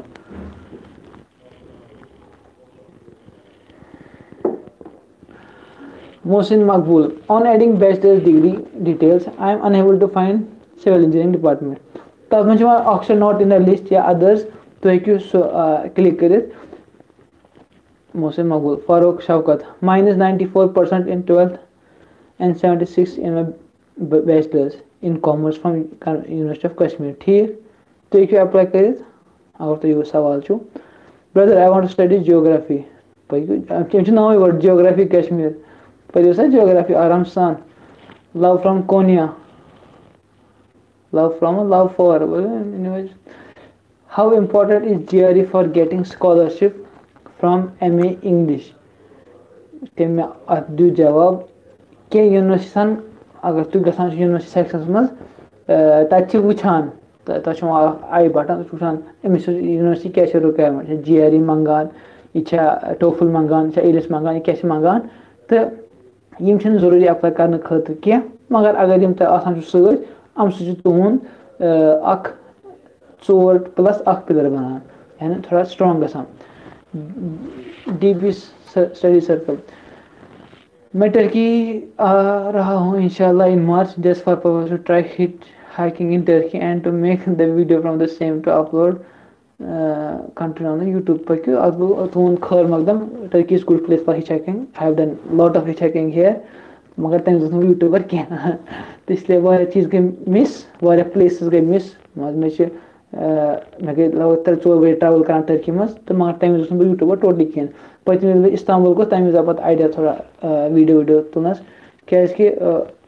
मन सारे मौके तम ट्रैवल कर तम वुचित तो पे सन काम नान तम कर चीज़ explain I am in 12th CBSE my exam in May जमीन तुम एप्लाई कर इनायतुल्लाह ठोकर I have 91% in 10th and 81 in 4th semester and my graduation will be completed in August. Is there any scholarship for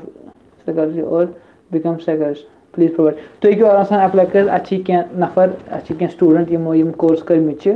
तो score तसल तो मगर तुझे 4th semester 6 same and August अगर अगस्त में डिग्री कंप्लीट गो तो आसान अप्लाई कर ये बैचलर डिग्री 4 वरी कह कोर्स 4 वरी मगर इंडिया में 3 वरी तो कह बैचलर्स करान 3 ये 4 कंप्यूटर का फ्यूचर वहाँ कंप्यूटर का फ्यूचर पूरी दुनिया में असल अगर तो कोडिंग प्रोग्रामिंग छो रेडियो शाही कश्मीर से उस जवाब खान यावर रेडियोलॉजी का के लिए कितनी सीट होती है तमिश कंसी क्या आइडिया आसान कत प्रोग्रामस कत मुल्कस कत सीट अमिश कंसी पाई कॉन्फिडेंशियल कंसी पाई कल फोर्ट प्रोग्राम मगर इंग्लिश लिटरेचर गो नजरी क्या इंग्लिश लिटरेचर गो नजरी तथ गई असल पे नजर शुएब मोहम्मद या मोन इस एजुकेशन डिटेल तथ मे हेकि तुम इन चीज़न कुन करेक्शन कर I want to know what interview is all about interview मिक्स अत मे सवाल पृछान तुज लाइफ पृछान तुंद एटीट्यूड वुचान अत मे खाली डायरेक्ट पृछान वन सा A+B का होल स्केल क्या गो या तह क्या पृछान फील्ड रिलेटेड क्वेश्चन पृछान तो मगर बाकी चीज़ पृछान जनरल नॉलेज पृछान टर्की बारे में क्या पृछान तो अत करो ब्रो कुन आराम से डिटेल्स में कत अगर इंशाल्लाह तुम इंटरव्यू लेटर वातान जहूर भट्ट एनवायरमेंट कश्मीर कंप्यूटर का फ्यूचर वहाँ पे क्या repeat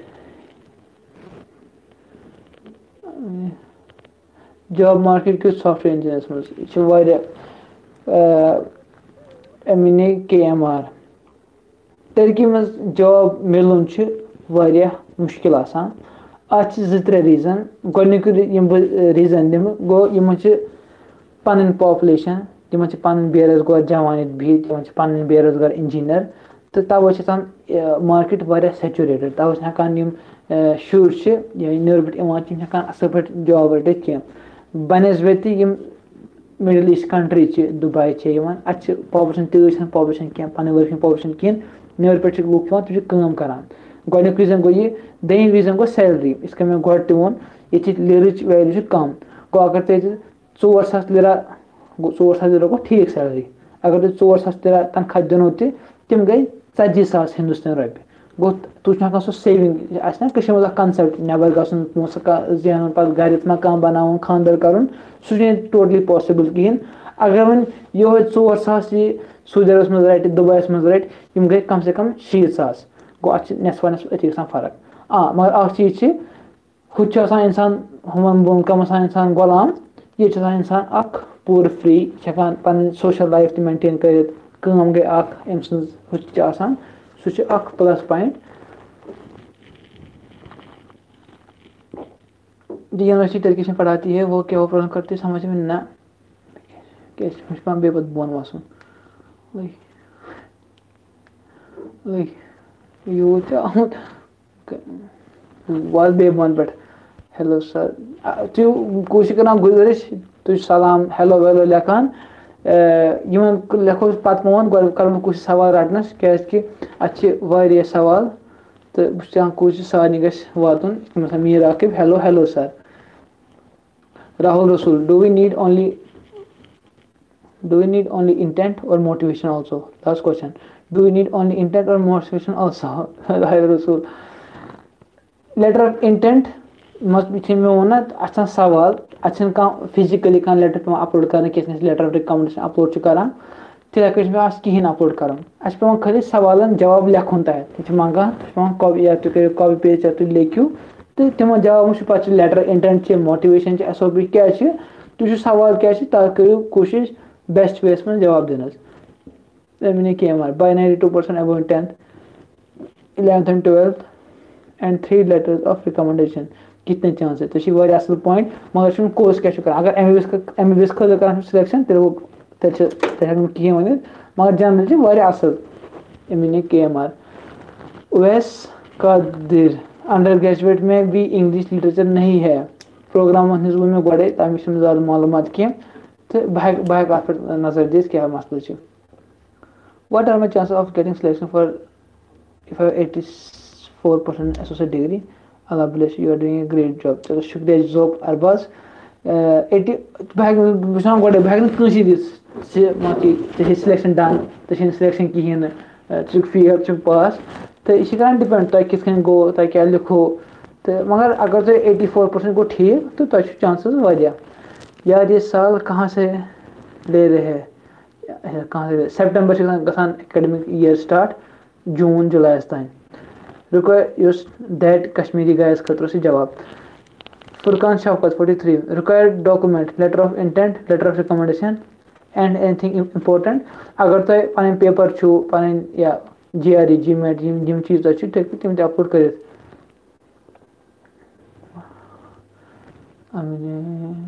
what are the chances measure same सारी question I want to know all about interview तो वो में इंटरव्यू वो संपूर्ण मीर आकिब मैं का जवाब दूं तो अगर तू लिखो प्लीज आंसर मीर आकिब तू लिख जवाब अकेले बे I have 85% in my 10th 93% in 12th 76.7% in bachelor in commerce और PG programs available in commerce economics management तो परसेंटेज ठीक तो ये अप्लाई कर 75% रिक्वायरमेंट तो 76.7 ब्याक चीज डेसिमल इस डेसिमल यू ग्रेड करान तथा 2 कॉलम टेंस अगर तुम ये फुरकान शौकत अम 76.7 गो इस गोडनिक कॉलम तथ मे लिखि खाली 76 पे दोम कॉलम दक्षिण किन तथ मे लिखि 7 पे बखन लिखित 76.7 गु पाने क्या कर फुल स्टॉप यूज कर कॉमा इस्तेमाल यह रुपयन खर अगर 10,000 त्रावान कॉमा त्रावान फुल स्टॉप तैयार इसीलिए 76.7 यह लेखन 76 पे बेस में 7 मे वो कह बच्चे तुम त्रावान दावन में 76 क्या तुम समझ कह इसीलिए ठाकुर गाय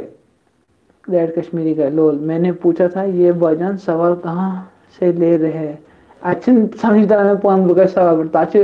इसलिए अगर कोई सवाल मिस को सही बन कह देखे नोट कितने साल ए वाला I want to study in Kahramanmaraş Turkey can I study there through scholarship yes तो क्यों आराम select कर तो शु खाली Kahramanmaraş यमान ये किस महाराष्ट्र सिटी तथ मज कोनेश नज़दीक कोनेश में यूनिवर्सिटी एरबकान यूनिवर्सिटी तो सेल्चुक यूनिवर्सिटी तो वो अत जाए कस यूनिवर्सिटी अगर अत मे तो सो यूनिवर्सिटी सिलेक्ट कर क्या खास वजह नदफ मुहीन Kahramanmaraş पढ़ने खतर क्या खास मजा क्या टूरिस्ट फेमस अलग कह न टूरिस्ट अलग अच्छे खाली आइसक्रीम मशीन आइसक्रीम फेमस ये बनावान छावज ददस में बनावान ice cream so famous all over Turkey Kahramanmaraş Dondurma thanks sir for your valuable time 74 for bachelor's good for masters you can apply Ishfaksha which city should one prefer Ankara Istanbul और Ankara ज़्यादा करना बह Kans prefer क्या Ankara ज़्यादा तिस ना क्या असल जाए नसन खतर हिस्टोरिकल जाए यह नव सिटी आव बनाने पोस्ट इनकलाब आव ये इस्तांबुल असल बुरसा एस्की शहर कायसरी कोनिया न्यू शहर कपाडोकिया ट्रेबजॉन यम इलाक असल बेहतर प्राइवेट इन्वेस्ट करने में कितना खर्चा आएगा गा प्लीज मोर देन 25 ही आराम सान लच MBBS गुड क्वेश्चन शाम Sahil Wani Kashmir Mir Aqib from where can I get letter of recommendation यह चौन सवाल मीर आकिब सब इस तुंद लेटर ऑफ रिकमेंडेशन ये कहाँ ते नफर दित चाहे तुम टीचर आस चाहे तुंद प्रिंसिपल आस या कहाँ ते आस तो तुम हेकि तमस अप्रोच कर तुम सैंपल ऑलरेडी ग्रुपस में अवेलेबल या तुम हेकि मैसेज कर बह दिमो तुम सैंपल तो तुम हेकि लेटर ऑफ रिकमेंडेशन अनित लेखन लेटर ऑफ रिकमेंडेशन गई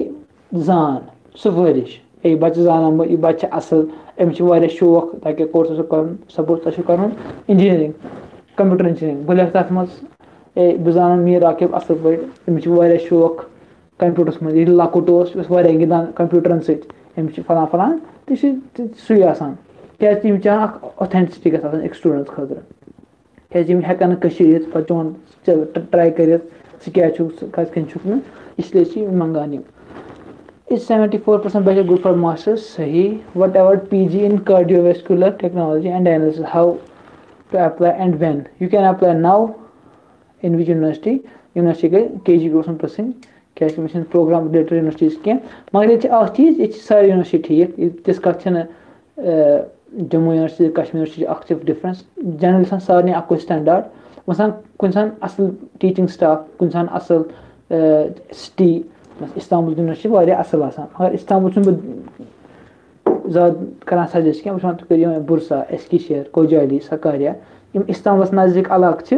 तो बेसा इस्तांबुल में तुम लगान 1 घंटे इस्तांबुल गसन मज यूनिवर्सिटी कहाँ पर रख है ये ब्रोट वातक प्रेफरेंस मज तती यूनिवर्सिटी सेक्शन मीर आकिब साहब माजिद इफ्तिकार कितने that Kashmir guy is your नानी सोल पढ़ा माशाल्लाह सो नाइस हाँ 70% गुड MBA और MSc कंप्यूटर साइंस के लिए कितने एज होनी चाहिए बैचलर्स में MBA में तो MBA करुन तो बैचलर्स कर अगर से बैचलर्स क्वालिफाई कोर्मुत परसेंटेज गई 75% is required to apply for any master's and PhD program. I know Muna Anka. Muna, what are you doing in bachelor's? By in which field are you doing your bachelor's and master's? You are ignoring my question. But जनाब बस question ignore करान अच्छा तरह समझी question Kapoor इसलिए अगर but Faisal पन सवाल बे त्राय बह कर मेमनी आराम सा जवाब Altaf Sultan I am Altaf Sultan who was your schoolmate at JNU. I want to do PhD in Turkey after 2 years because currently I am doing PG in botany. अगर तो दही पे अप्लाई कर तुम हेकू आराम सान अप्लाई कर तो बेम higher education PhD post doc तिमन खतर खाली टर्की स्कॉलरशिप कह तमन खतर बाकी स्कॉलरशिप तो आसान इथन वन तुबिताक या बाकी स्कॉलरशिप तिम मिलो तुम आराम सान कश्मीर गाइडेंस ग्रुप तथ में रेगुलरली अपडेट कर कत जाए क्या ये सर PhD के लिए परसेंटेज क्या होनी चाहिए कौसर रथर PhD खतर परसेंटेज 75 प्लस एज 35 मैक्सिमम. अस्सलाम वालेकुम इग्नाइट आई हैव क्वेश्चन बाय बुस्ताली में एजुकेशन डिटेल्स में middle school high school SO degree लिखा है please explain the form of 10th मैं एक्सप्लेन बह कर एक्सप्लेन कहीं परवाय मिडिल स्कूल गो 8th हाई स्कूल गो 10th एसओ डिग्री गई 12th मिडिल स्कूल कंपलसरी कह तो ये स्किप कर. सर अगर कोई बीटेक प्राइवेट में करना चाहता है तो सिर्फ खर्चा प्राइवेट खतर कर बह इंशाअल्लाह कर पान रिसर्च यु एप्लिकेशन खत्म गए एप्लिकेशन स्टार्ट सितंबरस में सेशन स्टार्ट एप्लिकेशन अप्रैल मई जून में स्टार्ट सह वक्त बह कर तथ पे असल पे detail video share yes I know मगर ज़्यादा द्रोग तो कह अगर कह यूनिवर्सिटी गई ज़्यादा द्रोग कह. मीर आकिब 80% पर कितने चांस है BSc रेडियोलॉजी चांस हेक मैं कहें वन बह हेक वन चांस मीर आकिब साहब यहज एलिजिबिलिटी तह गो आसनी 70% होर पे तुंद लेटर ऑफ इंटेंट क्या चीज़ क्या इवन कह शुर तम रिजल्टे मगर तुम तो दिवान मेल तुंद प्रोफाइल क्या तुज हॉबीज क्या सोशल सेक्शन इंपॉर्टेंट सोशल तम अगर सोशल कम कर्म मदद कर्म क्या स्पोर्ट्स तिम ध्यान थवन फ्यूचर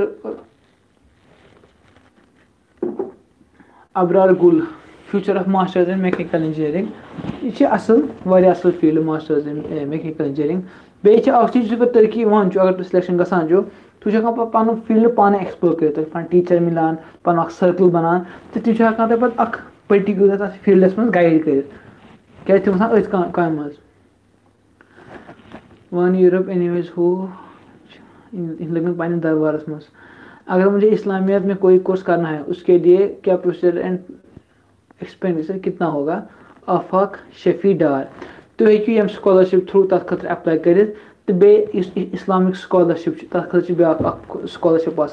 सो गई Turkish Diyanet Diyanet ministry of religious affair तम स्कॉलरशिप प्रोवाइड रिलीजियस स्कॉलरशिप तथ फेवरिट्स में एप्लिकेशन तो हेकू तथ खतर अप्लाई कर आफाक शफी डार कश्मीरी गाय इग्नोर मिडिल हाई स्कूल में जवाब repeat I have Turkish government kept TOEFL or any other examination certificate compulsory for this year's scholarship. Compulsory नहीं किया फुरकान शफकत 43 compulsory नहीं किया चौक से भी रहा letter of recommendation handwritten or computerized बेहतर को कंप्यूटर से लिखो handwritten चाहिए सर आप कब से हो वहाँ पे ज़शुरा एंडिंग ज़्यादा पूछो that Kashmir Emre, is English proficiency test important for Turkish scholarship? Important या वनो न कहें इंटरनेट देन सवाल मगर अगर तुम सर्टिफिकेट छो लैंग्वेज अम सो तुंद इस प्रोफाइल थोड़ा स्ट्रॉन्ग बनान तू आराम सान असल पे अपलोड कर थोड़ा चांसेस बढ़ान सिलेक्शन चांसेस बाय in which field are you doing your masters मेरे 70.6 वाली बैचलर में क्या यू कैन अप्लाई क्या 70.6 मैनेजमेंट का क्या रिक्वायरमेंट और प्रोसीजर है वहाँ बाजा प्लीज़ बताओ बिजनेस मैनेजमेंट के लिए रिक्वायरमेंट सारे सेम आसान ब्रैंगलर्स फॉर्म DA2 सारे सेम आसान रिक्वायरमेंट अगर तुम पन क्राइटेरिया फुल चु करान तो तुम तथ पे एक्सेप्ट कर माजिद इफ्तिकार तथ फोन में जवाब तथ पर करो असल पे कत इस टाइम वात लेटर ऑफ रिकमेंडेशन एक से ज़्यादा की है अहमियत है लेटर ऑफ रिकमेंडेशन का क्या सीन है लेटर ऑफ रिकमेंडेशन ज़रूरत इस तुम का टीचर प्रोफेसर माल प्रेसिडेंट कह तो लेटर दिवान छो माजिद इफ्तिकार 17 माजिद इफ्तिकार जवाब बट फैजल भाई फिर मेरा क्वेश्चन मिस कर दिया आप मुझे बोले क्या वहाँ पर मास्टर फार्मेसी अवेलेबल है हाँ जनाब अवेलेबल थी तो हेकू अप्लाई कर मिस मिस करान कि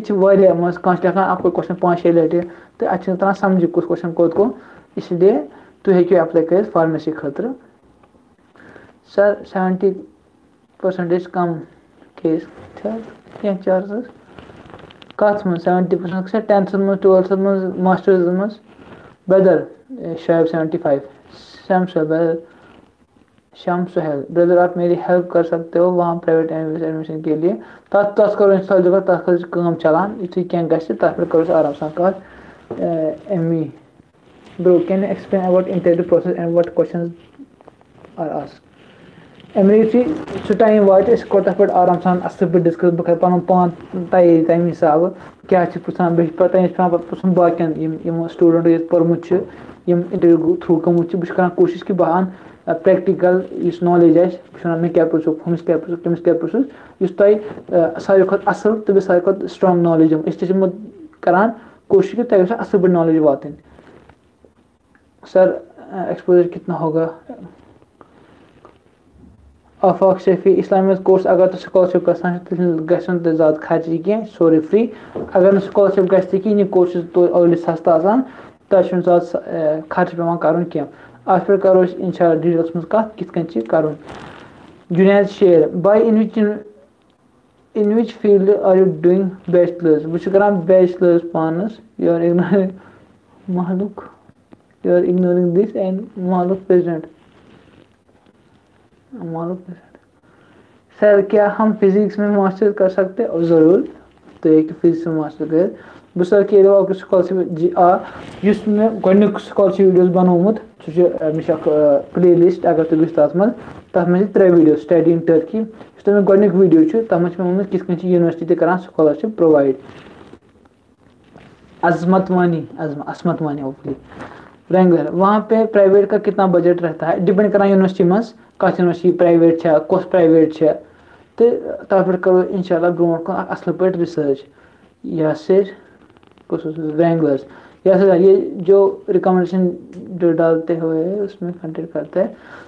उस तुम लेटर ऑफ रिकमेंडेशन लिखान तम मेल तम ईमेल आई डी दिन पे तमिस करान मेल जनरली तमिस करान पे मेल तो तम वुचान पे इसलिए बस वन मे वो अम ब्रो तम वो तुम करो फॉलो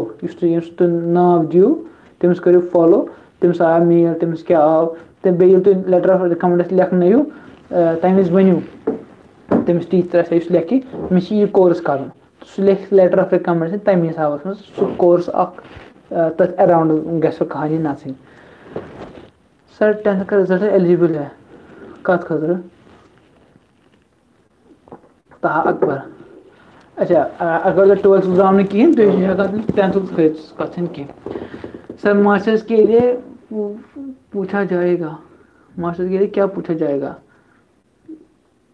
वन इधर ये कोर्स आशो तथ रिलेटेड जनरल टर्किश तो बे तुम जनरल व्यूज प्रश्न 55 have been better and for this 55% is not eligible for bachelor's अगर तो अत मे कम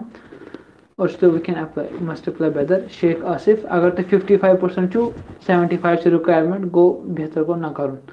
अस्सलाम वालेकुम सर बीटेक के बाद एडमिशन होगा एमटेक का लिए जावेद अहमद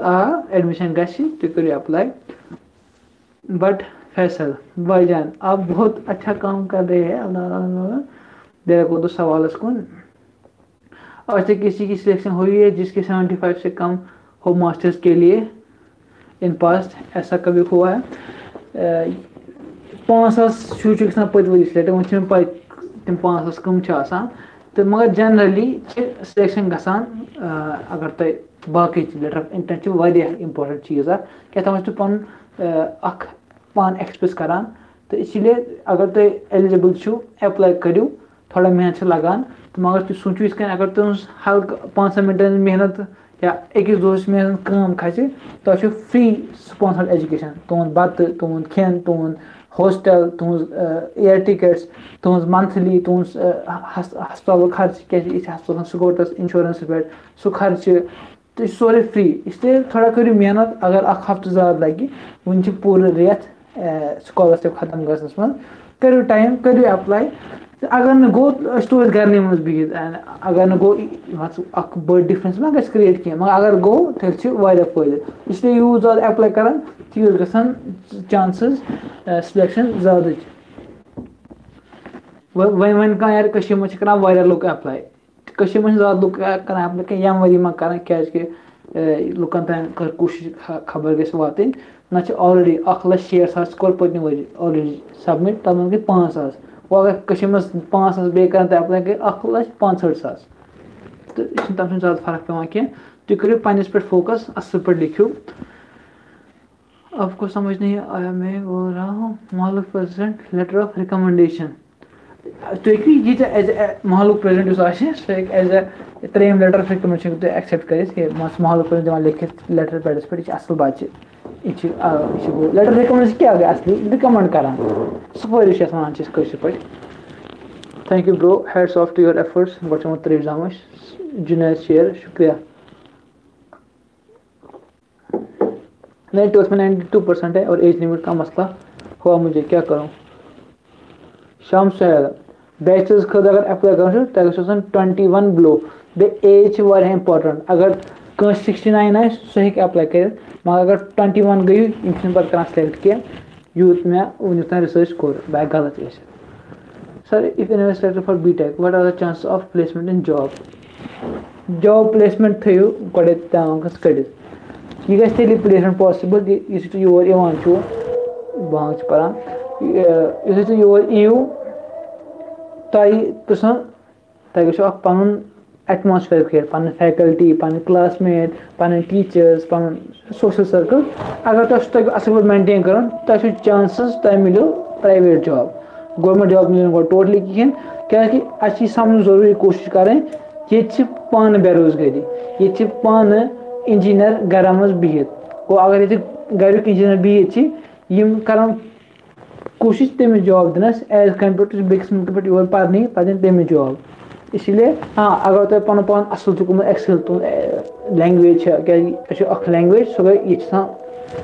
कम लूक इंग्लिश तगान तुम इंग्लिश लैंग्वेज तुम पन पान असल पे तैयार कोर्मुत प्रोग्रामस मज तेल मिलान आराम सान Emre, Carter, should I apply for course in English or Turkish? I mean, which acceptance chance? Obviously Turkish. अगर Turkish में apply करा तो उन chance से बढ़ा. Thank you भाई. चलो मगर क्या करो कशीर मंच फुरकान शौकत केजी ग्रुप में एक सर बता रहे थे कि अगर 8th का नहीं हो मिडिल क्लास में फिर 12th का रिजल्ट में कुछ नहीं ठीक तुम करो अच्छे मसले क्या तुम करो अपलोड मलिक शहबाज तुम हेकू दन ट्राई कर मज खोल अगर बुथ गो यल गो ठीक अगर तुम करो चेंज कर अच्छे मसले क्या तुम आराम सान अत रिप्लाई वप्लाई कर सर बैचलर्स के लिए एज क्या होनी चाहिए बैचलर्स अगर तुम बैच खतर अप्लाई कर तुम मिनिमम एज परसेंटेज एज 21 गई ज्यादा गई 21 कम गई अगर तुम बैचलर खतर अप्लाई कर MBA हेका बह अत कर बेहतर क्या रोज अगर गसान सिलेक्शन बेहतर को कर जुनैद शफी नाव गोमुत अत गलत जुनैद शफी बैंगलर्स फ्रॉम बजन वहाँ पे अलग अलग फील्ड होते हैं बैचलर्स में मैनेजमेंट के है ना बजन कौन कौन से होते हैं फील्ड तुम करो सिलेक्ट मिशन अच्छे ज़्यादा जानकारी कह तुम करो सिलेक्शन तुम वो करो हल्का थोड़ा करो पान ते रिसर्च ताकि कस में इंटरेस्ट तो तुम हेकू सह आराम सान कर सर परसेंटेज का पता है अगर MSc करना MSc को मास्टर्स गो तक 75 बे 30 बिलो आफ्टर 12th के लिए होपफुली सारे सवाल जवाब टाइम तो गो घंटे गो अगर सवाल आसान तुम लिखो अगर तो तेल गो बस क्या टाइम पर लाइव बंद बाय जर्नी टू कश्मीर आज जर्नी टू टर्की बाय बहुत करान बीटेक फाइनल ईयर बह कर मास्टर खतर अप्लाई आज एग्जाम तो ये वोन तुम हेकू आराम सान अप्लाई कर अगर तुम लास्ट ईयर्स में 90.6 in 12th chance for MBBS Tanveer JD तुम हेकू अप्लाई कर चांसेस तुम एलिजिबल गसान अप्लाई करने खतर सिलेक्शन जान पे हेरम बे थोड़ा किस्मत खेल तसान इंसान बाकी खुदा तान सोरे मज कोता अत पोज वन मज कोता अत पोज वन माज सेम ये लुक खान बड़ माज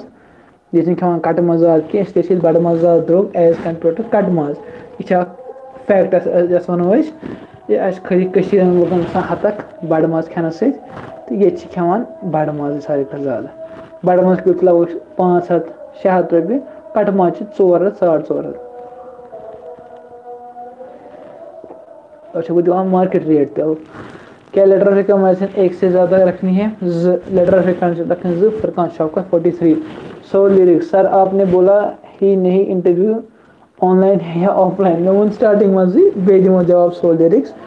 पत्नी वरी गो ऑनलाइन کیٛازِکہِ وایرَس اوس یُس ٹیٖم اوس یُس اِنٹَروِو ہٮ۪وان چھِ سُہ ہیٚکہِ نہٕ اِنڈیا یِتھ کینٛہہ ییٚلہِ مےٚ دیُت اِنٹَروِو تَمہِ وِزِ گوٚو فیس ٹُو فیس نِو دہلی چناکری پوٗرِس منٛز گوٚو ایمبیسی پٮ۪ٹھ اِنٹَروِو اسی لیے ییٚمہِ ؤری کیٛاہ گژھِ یہِ چھَنہٕ وٕنہِ پَیی تِم اِنہٕ کِنہٕ نہ ییٚلہِ کینٛہہ گژھِ تۄہہِ کَرو تَمہِ حِساب اطلاع عام لڑکا نے نہ جان سٹیٖزن مِل سکتی ہے کیا وہاں پہ جِناب سٹیٖزن چھِ صحیح گوٚو واریاہ اَصٕل سوال ڈِفرنٛٹ سوال اَتھ چھِ ضروٗری جواب دیُن ییٚتہِ سٹیٖزنشِپ کَرنَس خٲطرٕ جنرلی 3 آپشن آسان اکھ گوٚو پراپرٹی ہیٚنۍ مٔلۍ 2 کَرور 2 کَرور اگر تُہۍ 2 کَرور اِنویسٹ چھِو کَران کُنہِ تہِ زٔمیٖن ہٮ۪وان تُہۍ چھِو مکان ہٮ۪وان چھِ فلیٹ ہٮ۪وان تۄہہِ چھِ دِوان اِنسٹنٛٹ سٹیٖزنشِپ وِدِن 6 months بیٛاکھ گوٚو تُہۍ چھُو 5 ؤرۍیَن ییٚتہِ روزان پَنُن ریزِڈنس پٔرمِٹ کَرناوان رِنیوٗ 5 ؤرۍیَن خٲطرٕ تہٕ تۄہہِ چھُ دِوان پَتہٕ 5 ؤری پَتہٕ ہٮ۪کان تُہۍ ایپلاے کٔرِتھ بیٛاکھ گوٚو خانٛدر کَرُن ییٚتہِ چہِ کورِ سۭتۍ تَتھ چھِ آسان مگر 3 ؤری سِٹے پٕلس خانٛدر یُس 5 ؤری اوس نا اگر تُہۍ خانٛدر چھِو کَران تۄہہِ گژھان 2 ؤری گژھان ماینَس 3 ؤری پٕلس خانٛدر چھِ گژھان ریزِڈنس پٔرمِٹ مگر اَتھ چھُ بوٚڑ مگر یِم سٹوٗڈنٛٹ چھِ تِہُنٛد چھِ یِوان سِٹے ہاف ماننہٕ اگر بہٕ ییٚتہِ چھُس مےٚ چھُ بِہُن 10 ؤرۍیَن ایز اے سٹوٗڈنٛٹ ویٖزا تِم چھِ یِوان پَتہٕ کاوُنٛٹ 5 کَرنہٕ یُس بہٕ ایپلاے ہٮ۪کہٕ کٔرِتھ سٹیٖزنشِپ خٲطرٕ تہٕ مگر یُتھُے سٹیٖزنشِپ چھِ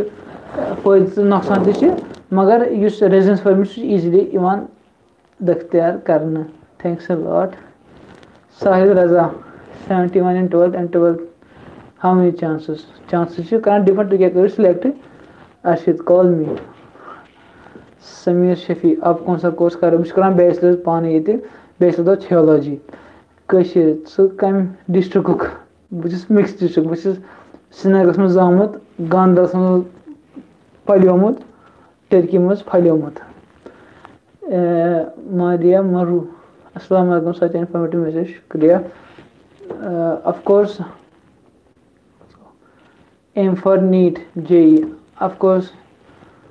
उस कोर्स को चूज करने के लिए फ़ायदा है जिसमें फिर यहाँ कोई स्कोप हो कश्मीर में हर कुछ स्कोप अच्छा वन 2014 एग्जाम गए तो स्कोप इसलिए करूँ गो सह ये इंटरेस्ट इंसान शौक पर्न यह स्कोप कस कस वन आज ब्रो 10 वरी ब्रो सो कहानी आज घर स्कोप नौकरी आज सरसी कॉम्पिटिशन तक गई पा जनरल कंडीशन क्या वस दुनिया मज इंडिया मज मज सर बैचलर्स के 12th का होना चाहिए रिजल्ट बट अभी नहीं आया सोल लिरिक्स साहब तो हेक्यू रिजल्ट वाले एप्लाई कर रिजल्ट अगर जल्दी यी तो हेक्यू एप्लाई कर जरूरी रिजल्ट कह वैंगलर्स फॉर FOM बस सर्वे छुक वन खानद्रुक बया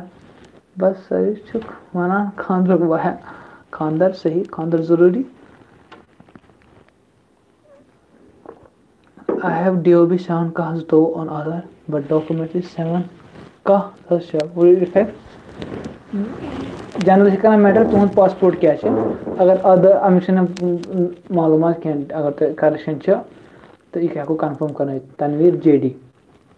I am recording it for my new video चाहे बहुत सब वीडियो डाउनलोड कर AJ Virus is someone YouTuber she gamer YouTuber please Mohammad Usman Baba 343 please send a sample of ठीक तो यस आराम सान लबित कश्मीर गार्डन ग्रुपस मज अगर तम कहें बह फॉरवर्ड कर हाउ टू कॉन्टैक्ट यू मे सारे सोशल मीडिया लिंक दिसमस वीडियो डिस्क्रिप्शन मज तुम गो कुछ वीडियोस मज तक डिस्क्रिप्शन पूरा डिटेल नारान सब अच्छे प्राइवेसी कहें वन व्हाट्सएप गो मसल अच्छे ऑलरेडी प्राइवेसी कहें तो इसलिए आराम सान अप्रोच कर सर आप महंगे मुझे बताइए हमें कैसे कितना पैसा लगेगा कत खर दिल्ली से एतरुल अतुक लोकल लुक वुचान दिल्ली से एतरुल स्टार्टिंग में तरक्की मज द्राव तमें लुक वुचान तो वन वारिया प्रोन वन उस्मान चलान तो लुक वुचान मगर यूत एतरुल खतर सपोर्ट तूत बसान ये खतर क्या तमें होस्टस मज सारी इस मैच मज खास तौर पर दोन मुल्कन पान वन हमसाय तिथा पेटी अगर ये पूर शुरू गसान एक जाए जमा तो वुचान एतरुल 2018 मज 2018 हाय आकिब सर वार हाय हाय हाय नजला शाह मास्टर्स के लिए कोई और सब्जेक्ट के सकते हैं जो ज़रूरी है वहाँ वैसे में होगा। मास्टर्स के लिए कोई और सब्जेक्ट ले सकते हैं या ज़रूरी है जो वही तो है कि बदल कहाँ अप्लाई कर मगर तह पृन तम ज़रूरी मे तु बह गोस मे मेड नॉन मेड तो मे कर थियोलॉजी सिलेक्ट मे पृछुक क्या करान ये पृछान क्या अगर तो अख चीज पोर्मुत तु पान साइंस बायोलॉजी पे बह हिस्ट्री तो यह पृछान।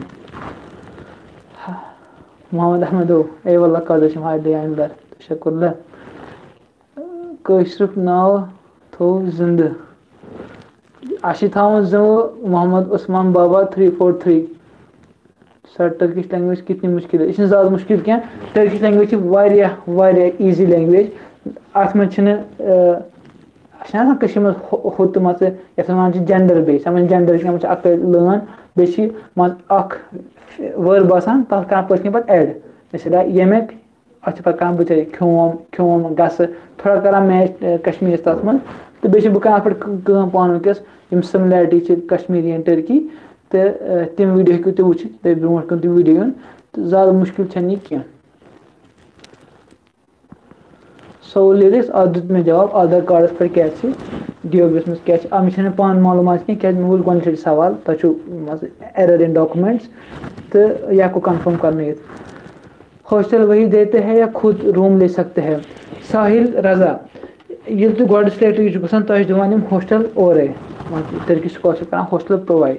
अगर तुम मास्टर्स या पीएचडी स्टूडेंट तुम वन बह हॉस्टल मज रूज क्या हॉस्टल क्राउडेड या ये तुम कर पे अकिस वरी पे मैसेज टर्की स्कॉलरशिप वालन तो मे नीर नबर बह गरस मज तम तुम पे एक्स्ट्रा 500 यानी 500 लिरा 5,000 रुपये पर मंथ कि तुम हेकू पे गरस मज रूजित। तनवीर बाय correction only the day of date of birth and month and year would be effect Tanveer जेडी करेक्शन मालूम मे अम ब्रो सवाल टर्की मज सरनेम वारिया इंपॉर्टेंट वन ज़ात तमिस बच्चे ज़ात तमिस खाली अख नाव मान मे नाव मुसैब मुसैब योत नाव मे कहें ज़ात मे कहें दोप क्या कर क्या सिस्टम रटान ज़ात वाले कहें वन रियर केस यम ज़ात कहें वन लगा बह गल अमिस अप्लाई कहें पान इसलिए बेहतर गो पृछुन तुम हेकू टर्किश स्कॉलर मेल कर सवाल आसान। Why I am recording it? AJ virus. My second hangout place Turkey. First cast Kashir.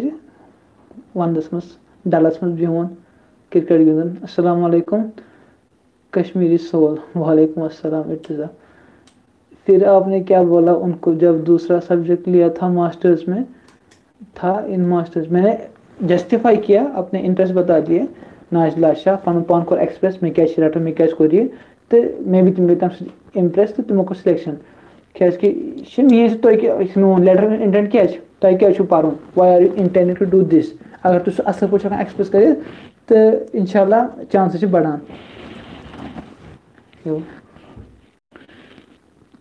बढ़ान but Jair 12th के बाद मेडिकल कोर्स 90% अगर हेर तेल गो कर अप्लाई नत गो कर क्या ज़्यादा टफ कंपटिशन आसान तक दो एग्जाम्पल मे रिसेंटली इवन अगर बह वीडियो कर अपलोड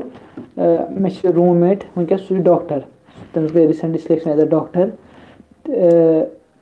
तम पोर MBBS वो एज अ करान हस्पताल मज exam entrance exam for job तथ मज आय तमिस हतो मज 94 मज डॉक्टर पान यह गो एग्जामस मज 94 दोक यमिस 92 सह सिलेक्ट कहें 1,000 डॉक्टर नी शायद 100 मज 93 गो शायद कट ऑफ 92 गो कट ऑफ कहें गो तुम पाने कंपटिशन क्या अत खतर सीधे पन कोर्स करो असल पे सिलेक्ट अत खाली गेल दिन क्या बे यह चांस तुम मिलो फ्री एजुकेशन तो अगर तुम हेकू ब्या कोर्स पर तेल को अप्लाई कर बस इत वानी वालेकुम अस्सलाम नईमुल हक ब्रो 86 in 12th obviously आराम से अप्लाई कर chances high can we write Kashmir is a violent so I want to study in Turkey तमन पाई तिमन सारी क्या पाए इसलिए तुम हेकु लिखित ना हेकु लिखित मगर बेहतर गो पन केस अगर तुम इफेक्ट कोर्मुत सारी इफेक्ट कोर तम तुम हेकु लिखित ये मसले मगर यह जरूरी तिमन वन तुम हेकु अकिस तिथ लिखित कि एजुकेशन स्ट्रक्चर क्या तथ कम प्रॉब्लम तुम क्या कर सह हेकु तुम लिखित तिमन वुचान तथ बोलो ठीक हो Humsafar official Humsafar council interview मुसलमान वो क्या मुसलमान सह टर्की नफर अगर फेस टू फेस गो तुम कुटिस में 4 नफर बत बिहित टेबलस पे फिल्म मन या वीडियो मन तुम पृछन सवाल तुम करो सवाल इंग्लिश इवन क्या तक उर्दू पे कत करें तो सह कर डिपेंड मुसलमान आसन आसन क्या दिलस मन कुछ सवाल Why please tell us about why to study in Turkey for PhD some highlights Shabina Manzoor बह दिमो तुम सजेशन तुम कुस रिसर्च पन तुम कुस फील्ड पे टर्की मज क्या फील्ड अत क्या स्कोप अत क्या डेवलपमेंट नौ सह करो मेंशन फॉर एग्जांपल दिम अगर तुम डॉक्टर तुम चाह डॉक्टर ब्रो कुन पर तुम वो पे मस कर्ना टर्की क्या ऑल ओवर ग्लोब यमो कोर असल पे अत कोप इस लॉकडाउन या बाकी चीज तो तुम हेकु सह मेंशन कर टर्की कितन असल स्ट्रक्चर यम कर असल पे क्या इंफ्रास्ट्रक्चर मेडिकलस मज तो तम हिसाब करो तम हिसाब एप्लाई क्या तुम कर PhD खत तो तुहद गम तम हिसाब वारिया स्ट्रांग इजंट इट कुवैत कुछ कुवैत फर्स्ट इज कुवैत दोम इस्तांबुल टर्की अगर मे दान 2014 मान इस्तांबुल कैपिटल ऑफ दुनिया कैपिटल ऑफ वर्ल्ड सह दोम सवाल पन टेस्ट सारे मुख्तलिफ टेस्ट मुख्तलिफ मज़े चलो अल्लाह सलामत रखे माशाल्लाह करदिश अल्लाह करदिश सर बैचलर फिजिक्स के 12th में क्या परसेंटेज होना चाहिए अगर तुम पर्टिकुलर क्या मेडिसिन खाली तुम गो 75+ सोल लिरिक्स 75+ गो 12th में टर्किश लैंग्वेज कैसे सीखा भाई ये लिए मजबूर टर्किश में कत कर बे बहुत यह बोड़ शहर क्या यह लुकन ज़्यादा इंग्लिश तगान कहें ज़्यादा मतलब यह खाली 5-6 नफर तगान इंग्लिश तो तम इंसान मजबूर पे तगान इंसानस कल बूल टर्किश कस कत गई तो बे टर्किश ईजी लैंग्वेज तीस मुश्किल तह हमसफर ऑफिशियल हमसफर काउंसिल नदफ मुहिम शुक्रिया भाईजान अल्लाह ताला भाई इंटरव्यू टर्की में होता है इंटरव्यू कर टर्की में इंटरव्यू गसान या गश ऑनलाइन नत गशी दिल्ली मज पता अगर सिलेक्शन गई पत गश मुलाकात मे इंशाल्लाह टर्की मज अस्सलाम वालेकुम सर भाई is there any interview for scholarship in Turkey is there any interview for scholarship in Turkey we will be interview है सही मोहम्मद अफनान जनाब इंटरव्यू गसान अच्छी फेज आसान गोनिक फेज को ऑनलाइन एप्लीकेशन अगर तुम शॉर्ट लिस्ट गसान तो पे करान इंटरव्यू खतर कॉल इंटरव्यू गसान या एम्बेसी पे दिल्ली मज न गसान ऑनलाइन तो सह पे वुचान बस क्या hate social media but you are still on YouTube how much chances in civil engineering अगर तुम असल परसेंटेज असल लेट ऑफ इंटेंट तुम हेकु आराम सान एप्लाई कर hate social media Sajid Malik अस्सलाम वालेकुम मुसैब साहब वालेकुम सलाम all for you business administration का क्या स्कोप टर्की में है वो मे रिपीट स्कोप कुनी स्कोप सारे पे पान आसान तय स्कोप कुनी स्कोप सारे यह पे तुद पन स्किल्स पन टैलेंट तुद बाकी चीज मेंटर करान hate social media after 12th अगर तुम 70% बे 1 वरी लकट जवान तो तेल गो अप्लाई करो इंशाल्लाह खुदा कर रुत शबीना मंजूर आमीन नईमुल हसन ब्रो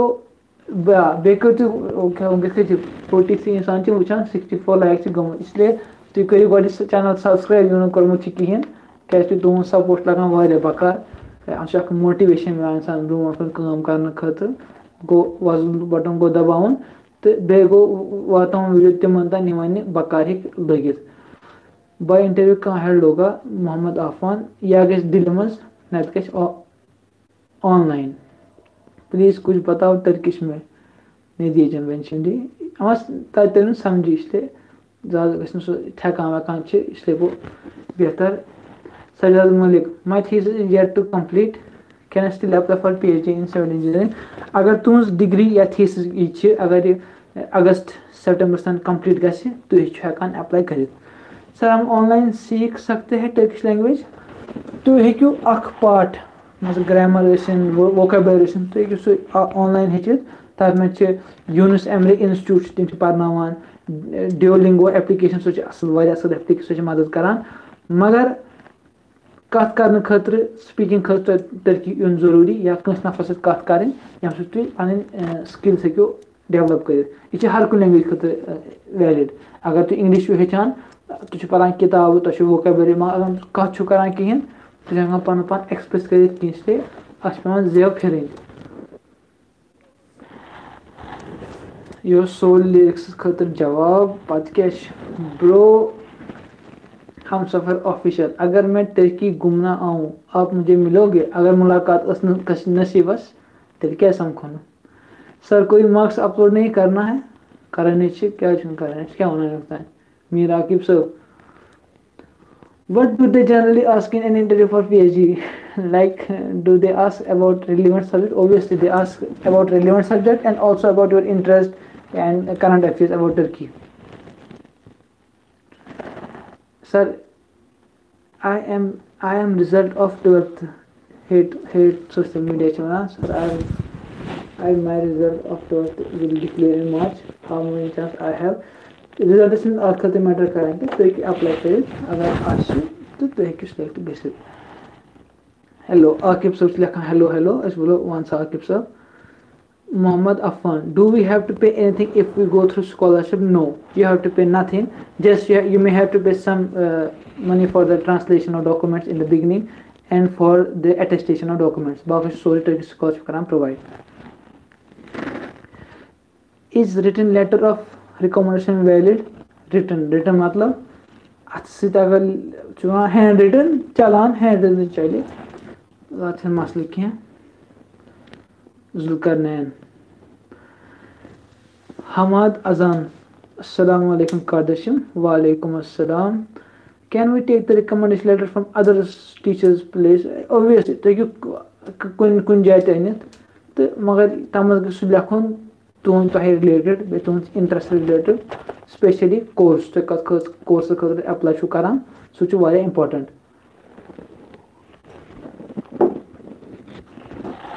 जो ऑनर्स बायोटेक्नोलॉजी होता है गसान तुम अप्लाई कर हम सपोर्ट थैंक्स ब्रो मे बसान करो वो बंद अगर कहीं सवाल से जल्दी करो 2 घंटे 40 तो 20 मिनट कड़ोस बे सर अगर इंग्लिश कुछ ज़्यादा ना आता हो not a problem at all क्या इंग्लिश इस्तेमाल करान कह अगर तुम इंग्लिश तगान या तगान सह लगे तेल कुन बकार खास तौर पर लकटन शहर में तो इसीलिए इंग्लिश तगोन ना तगोन जरूरी कह लैंग्वेज वुचान कह चोन टैलेंट वुचान क्या चोन क्या माद जॉब इंटरव्यूज ऑफ यह जो soul lyrics Mohammad Afan job interviews और अपॉर्चुनिटी को सलाम जॉब अपॉर्चुनिटीज और stay back option after the completion of degree यह पानस तान क्या पन टाइम स्पेंड कोर्मुत तो हेक स्टे बैक तक जॉब लभित पन फील्ड रिलेटेड बदल कह जॉब थ तो कर डिपेंड फॉर्म नस्ल दोल दुर्मस या अदम अगर बह दिन टर्की में जवाब तो तेल समझी हमाद अजान वह दम कशिर पे जवान बह दिम टर्की पे जवाब यह हमाद अजान खतर मे सवाल यह दी मे जवाब मे दिम तिथ कल जवाब क्या Hamad Turkey some difference between LOR of यह लेटर ऑफ रिकमेंडेशन तो दिमो अमुक सैंपल और तो सैंपल थ्रू गि तो तुम हेकू तम हिसाब वो क्या खास डिफरेंस क्या कंसेप्ट सेम लैंग्वेज पर खुद भी तो बना सकते हैं बस लेटर लिखनी आनी चाहिए लेटर साथ लिखते कह दपान यमिस तो तम दो खबर क्या do they offer MBA course Munib Bhat you look Afghan jalebi सही चलो अफगान जलेबी सही फिर से लाइव कब आओगे? अगर नीड पे तेल यमो क्या पान फर्स्ट टाइम लाइव ज़्यादा एक्सपीरियंस फेस टू फेस, तो इसलिए कोशिश करो अगर ज़रूरत पे तेल यमो अननेसेसरी यमो ना क्या Turkish her your hair is good यम हेयर टर्की मज गुड घर फंगट सटिन तेल स्वागत करना। सर कंप्यूटर का क्या सीन है वहाँ, कैसी यूनिवर्सिटी है वहाँ? यूनिवर्सिटी वारिया असल, सीन तो असल, सीन तो असल। तो आराम सान अप्लाई कर साहिल कश्मीरी। इंस्टा ID बोलो, सारी लिंक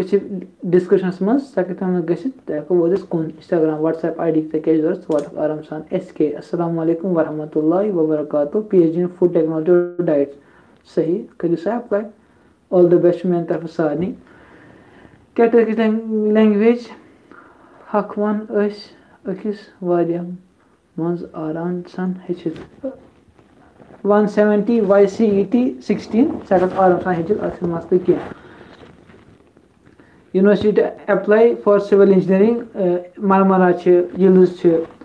एसकिशेयर्स मज कोनिया अत स्टेज तुम हेकू कह अत मसल क्या बे अगर तुम थर्स यूनिवर्सिटी खत अप्लाई करान ये बेस्ट पे तम हिसाब पे एप्लीकेशन जरूरत। हमार गो गई तम करें जवाब link for online form of application पतम वीडियो तथ मे एक्सप्लेन तो अप्लाई करो नो मेरैक तो बेस लिंक तो दित सारे यूजफुल लिंक ऑलरेडी तथ मे दित ये शायद लिंक प्रोवाइड कर इज 75 मैंडेटरी यस टारगेट वो हिंदुस्तान जान था टारगेट LS ने से सर आपने दे दो लेटर ऑफ रिकमेंडेशन सैंपल है सैंपल भी मिली क्या न परवाह। सर गर्ल्स सिक्योर है वहाँ पे साउंड लिरिक्स अगर कंस कोर नबर पर्न अगर पर्न छुस तो कर इन जनरल असल मुल्क सारे खतर असल वारिया सेफ तो पचा इंसानस पानस तान ब्रैंगलर्स जी जिगर लगान ए वल्ला बिन you are serving people wholeheartedly so lyrics of course bro Muslim country है वह आप रात को भी बाहर निकल सकते हो। मुस्लिम कंट्री डिपेंड्स का शहरस में छो चीज क्लियर टर्की एर्तुगरुल क्या टर्की एर्दोगान क्या ये एर्दोगान वनान टर्की एर्तुगरुल हावान सह टर्की क्या इसलिए इस्लामिक कंट्री मुस्लिम कंट्री हेको वन क्या मुसलमान रोजान मशीद तो मगर नत कुन टाइम खराबी sir how many get selected in every year मे वो हाउ मेनी अप्लाई पतम वरी 1,60,000 अप्लाई 500 गई अप्लाई तो मगर अत बामन कि university quota sorry country quota तो ये कंट्री पे यूत ज्यादा अप्लाई तम ज्यादा सिलेक्शन। नाजिला एंड शाह खाली नाजिला है। मुझे LLB है बैचलर्स में उसका वैलिड रीज़न होगा नहीं मुझे LLB है बैचलर्स में उसका क्या वैलिड होगा चेंज करने का मास्टर्स में एनी थॉट्स अगर तुम LLB इन बैचलर्स तुम चाह बदल क्या कर तुम क्या इंटरेस्ट तुम मोटिवेशन तुम क्या इराद सह चेंज कर खतर तो तुम हेकू सह आराम एक्सप्रेस कर बे पा ब्या सिलेक्ट कर तनवीर भाई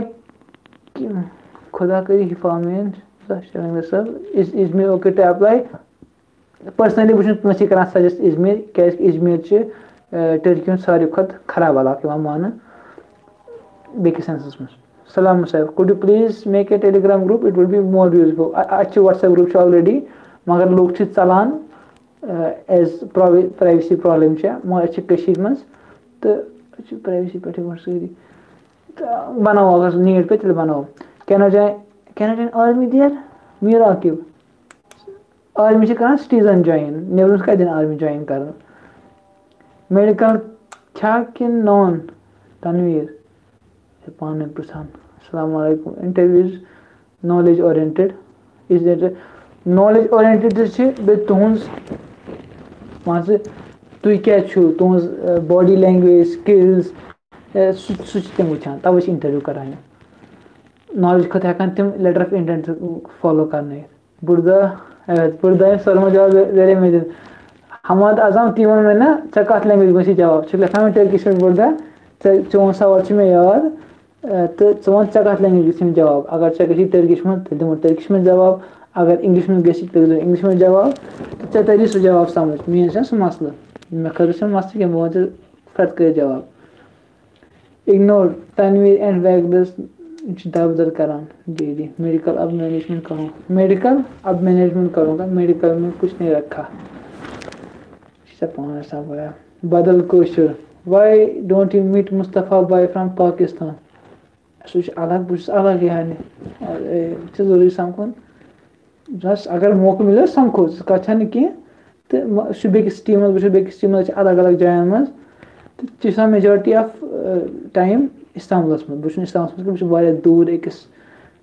टर्की हंदिस मज तुम तम बुझत why don't you meet Mustafa boy from Kashmir Mustafa boy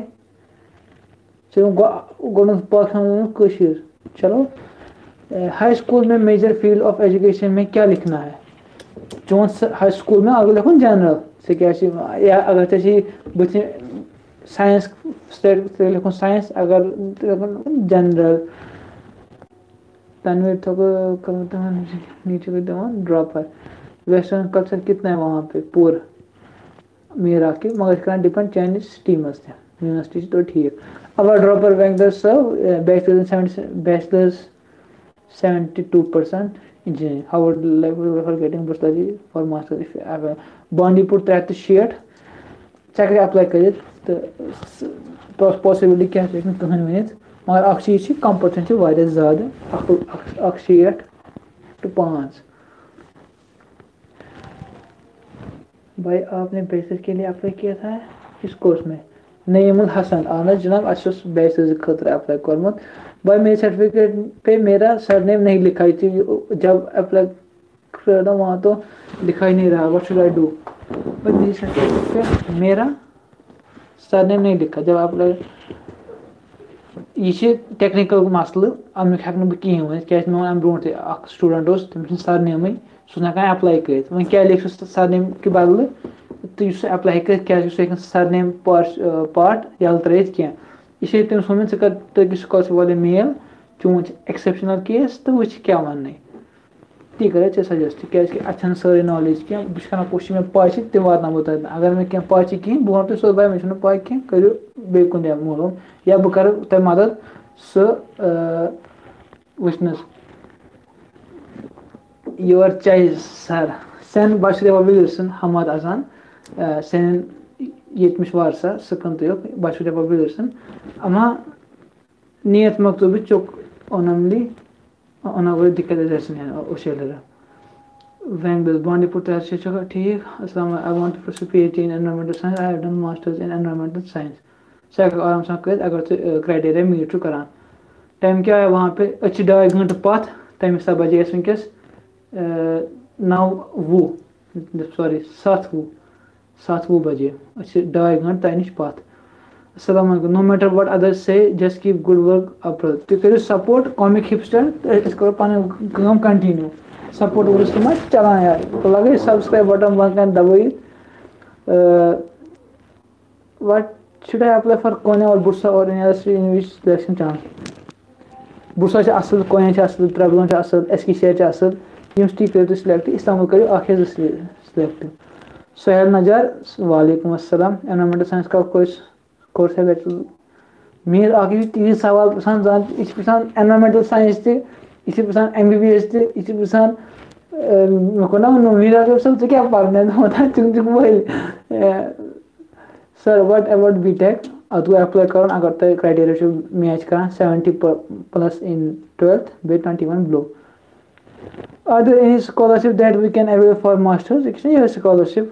बेशक बाकी स्कॉलरशिप तुम ऑलरेडी कत कर वीडियोस मज तुम वो अगर तुम बे मत तुम आराम सान रबत हासिल कर तथ मन कहें मसल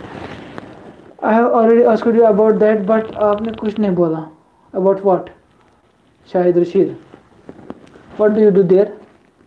बिहत पारान आई हैड 99 in 10th लई कुछ Nomi rack O 99 in 10th सही around 19 11th and 12th awaited. Interested in MBBS. Kindly guide me through the exam procedure and pattern. Nomilek, तो शी वारिया पढ़न बच्चे बासान 99% को वारिया तो अगर चे उम्मीद छे चाहिए 90 प्लस इन 12th चाहे आराम सान अप्लाई करें इवन अगर ते रिजल्ट आमुत छे कहीं चाहे तो अप्लाई करें क्या 99 to 90 तम से मन आइडिया यहां कि नफर चे वुडान विचुक वुडान पज पट तस किताब पे बेहवान सोमत are there any reservation for Kashmiris ना वाय ये कस नहीं वाय के ये कंट्री कोटा इस अप्लाई कर तमिस दी तमिस हिसाब स्कॉलरशिप देना और कोटा वोटा क्या जान मान चलान क्या ये बुझ तो Nomidek, काबिल बच्चा sir I have done BSc nursing and I want to do MSc nursing इंशाल्लाह करियो उमर बार Khan last 10 minute sir I have done my BSc nursing and I want to do MSc nursing आराम से उमर सब एमबीए सही Aamir Bhat BTech सही sorry क्या available अब आओ I applied for many universities but they require TOEFL for 84. How to take TOEFL exam? TOEFL exam is अलग exam. इसे तास खतर हेकु तु YouTube सर्च कर तरीके डेट के all over दुनिया में exam. तो इस language exam आसान आपको पढ़न आइडिया से TOEFL से इसलिए तो कर रिसर्च. मैंने 12th दिया है अभी रिजल्ट नहीं आया. करिए से अप्लाई 70% उम्मीद है. Kindly tell me the universities in environmental science in Turkey. सारी universities in course आसान Mr. Altaf Khan तायुष ठीक बाशो तो अलग असल बाशो तो एक तर अलग में apply करित खोलो थोड़ा कैमरा खोलो थोड़ा हर पामात सही. What about month tour in Istanbul? Hazim Habib अगर रोकड़ा है तो टूर मारो अस क्या है बुझकना सानी सजेस्ट अगर ताचु इम्कान ताचु means Istanbul गोइन टर्की गोइन चक्रा गो कारण क्या बीम तो ये क्या छु करान थैस करा कत दरबार दोन गोटो से sir I have 85 in 10th गो जान 18 11th जान 12th is awaiting करियो से अप्लाई नस्ल सन कश्मीर सुपर बीम नस्ल सन वनोत वे वन बीम इस करना तर्क में इस्तेमाल के प्रेन टर्किश लैंग्वेज तब में वन बे एज अ युस लीडर उस आसान और इस करान बे इस्तेमाल के इसलिए बेम नस्ल सन बे दे sir am I eligible for MBBS with 88 in 10th मेरा आगे बहुत वन डायरेक्ट एनवायरनमेंट में डायरेक्ट MBBS मेरा आगे सब multi talent can we migrate one university yes you can ये चीज़ वहाँ से ऑफर एक यूनिवर्सिटी का खतर तो शेखान करित अगर तथ यूनिवर्सिटी में जाय आश how much will it cost for a month कत खत अगर स्कॉलरशिप तेल नहीं कहीं हजी में अगर स्कॉलरशिप गई कहीं तेल से पता डिफरेंट तु कत जाय छु तु कत सिटी में छु तक प्रोग्राम छु तु कत यूनिवर्सिटी में छु तो जनरली अगर तु छु अकिस ट्रैवल खतर पन ट्रैवल छसान 9 to 1 लाख रुपये पर मंथ पता डिपेंड तुम शॉपिंग स्ट्रेंथ क्या did you meet at the rule there or Seljan Hatun Bey Seljan Hatun timchi युग सकता अगर का हिंदुस्तान जो मत समझो सलमान खान timchi ये जो सुपरस्टार उनका जनश नज़ार लेटर का मामला समझ नहीं आया लेटर का मामला से पहले वीडियो में अक्सर समझो मत हमीद अजान सन और दम बकब दिसन हिस्सा में तोलमस इंशाल्लाह बशाला दिरिस Sir, I want to apply for masters, but percentage is low. Back in Janaab Tahir Khan. Hate social media. On what basis they will select if my result is awaiting? June 10th, June 11th, June letter of intention to recommendation. Can I have links for joining WhatsApp group? Budim Ampat, can I provide? What is probability of getting admission PhD? Probability number question go mashidi. Number of favorable outcome upon number of possible outcome. तो अगर तो असल यम छु marks बे तुन research paper छु वारिया असल शाहनवाज इकबाल तो हेकु आराम सान अप्लाई करित तो हेकु यम आराम सान वचित एमटेक क्या के लिए 75 बे 3 लकुट पॉलिटिकल मेरा आगे बोलना political science reply political science search में स्कोप से सकर के मल्टी टैलेंटेड वोतुक आर्मी पे वोतुक MBBS वोतुक पॉलिटिकल साइंस वोतुक एनवायरमेंटल साइंस मीर आकिब में बसान सर व्हाट्सएप ग्रुप नहीं है क्या है बह दिम लिंक वीडियोस मज या तुम मैसेज कर इंस्टाग्राम में कुछ पे बह लिंक फॉरवर्ड कर sir free statistic for BTech अत हेक कहें वस क्या अलग अगर तुम प्राइवेट पढ़ान करान तथ पे तो यु क्या सह करो 75 थोड़ा कम एलिजिबल हो सकता है फॉर PhD थोड़ा कम मतलब कोदा कम चोन थोड़ा कम 70 55 60 तो 74 थोड़ा कम क्या go but Aqib is migration possible from Turkish language university English आज मसल अगर तुम टर्किश लैंग्वेज यूनिवर्सिटी मिलो तुम हेकान सहल ईजिली कर ट्रांसफर कह इसलिए ना तनवीर JD माइग्रेशन कर टर्किश टू इंग्लिश कह need your prayers nice sir keep it up will you come back जरूरी दपान गर वंदे गर सा गर नेबर नेरे ना बदल कोशुर अत गई सह कथा give me the link of ठीक हेट social media is scholarship fully funded अहन तुंद खेन चेन रोजुन शंगुन वथुन नेरुन जहाज खसुन जहाज बसन स्पॉन्सर्ड शॉपिंग रोस्ते मगर you are doing good job सही मीरा भाई मैं बड़ बार फैन इनको सपोर्ट कर अगर चैनल कम वन मे वो कर direct subscribe 72 eligible for PhD but Aqib अगर तुम बाकी चीज़ ठीक तुम रिसर्च तुम लेटर ऑफ इंटेंट या बाकी चीज़ तुम हेकू आराम सान अप्लाई कर लास्ट 3 मिनट थो इंशाल्लाह तो अम पत करो तो आराम बैटरी तक मकलन इसलिए अगर तुम पे बे सवाल कह तथ हेको बे इसलिए सवाल सूझू कश्मीर में आप कहाँ से हो Srinagar when will come back ये किस्मत आस ब्रो BSc किस लैंग्वेज में होगा डिपेंड करान यूनिवर्सिटी मिली generally Turkish by watching your video I learn a lot of just say I love you too stay blessed सही अगर मैं सत फायदा गो असल love you bro love you too बह थोकुस वन मैसेज कर बह थोकुस वन तेल यह गो कहें यु वीडियो अपलोड कर आज ब्रोह हफ्त तीज मैसेज जन हकान तो पे गन 10 कोर मैसेज दमें गन रिप्लाई ग सारे इसलिए पे एफर्ट दिन रिप्लाई करने खतर तो अगर कस रिप्लाई लेट वातान या कहें तह वातान समझुन गह इग्नोर करान क्या आवर तो इसलिए तुंद समझुन जरूरी अस्सलाम वालेकुम bro I had been requested to speak on Turkish scholarship I need answer from you regard several question बुर मुहितुल इस्लाम फरमायू do we need only intent और मोटिवेशन इंटेंट तक सवाल लिखित तम जवाब पे इंटेंट लेटर क्या सवाल दी जवाब नोटिफिकेशन में 75 दिया है नोटिफिकेशन में 75 एलिजिबल दिया है आस एलिजिबल मगर खुद अप्लाई कर अगर पकिन स्ट्रॉन्ग थी अगर नई पेपर वगैरह ऐसे कहीं दी तो मास्टर्स मज PhD मज एडमिशन गसान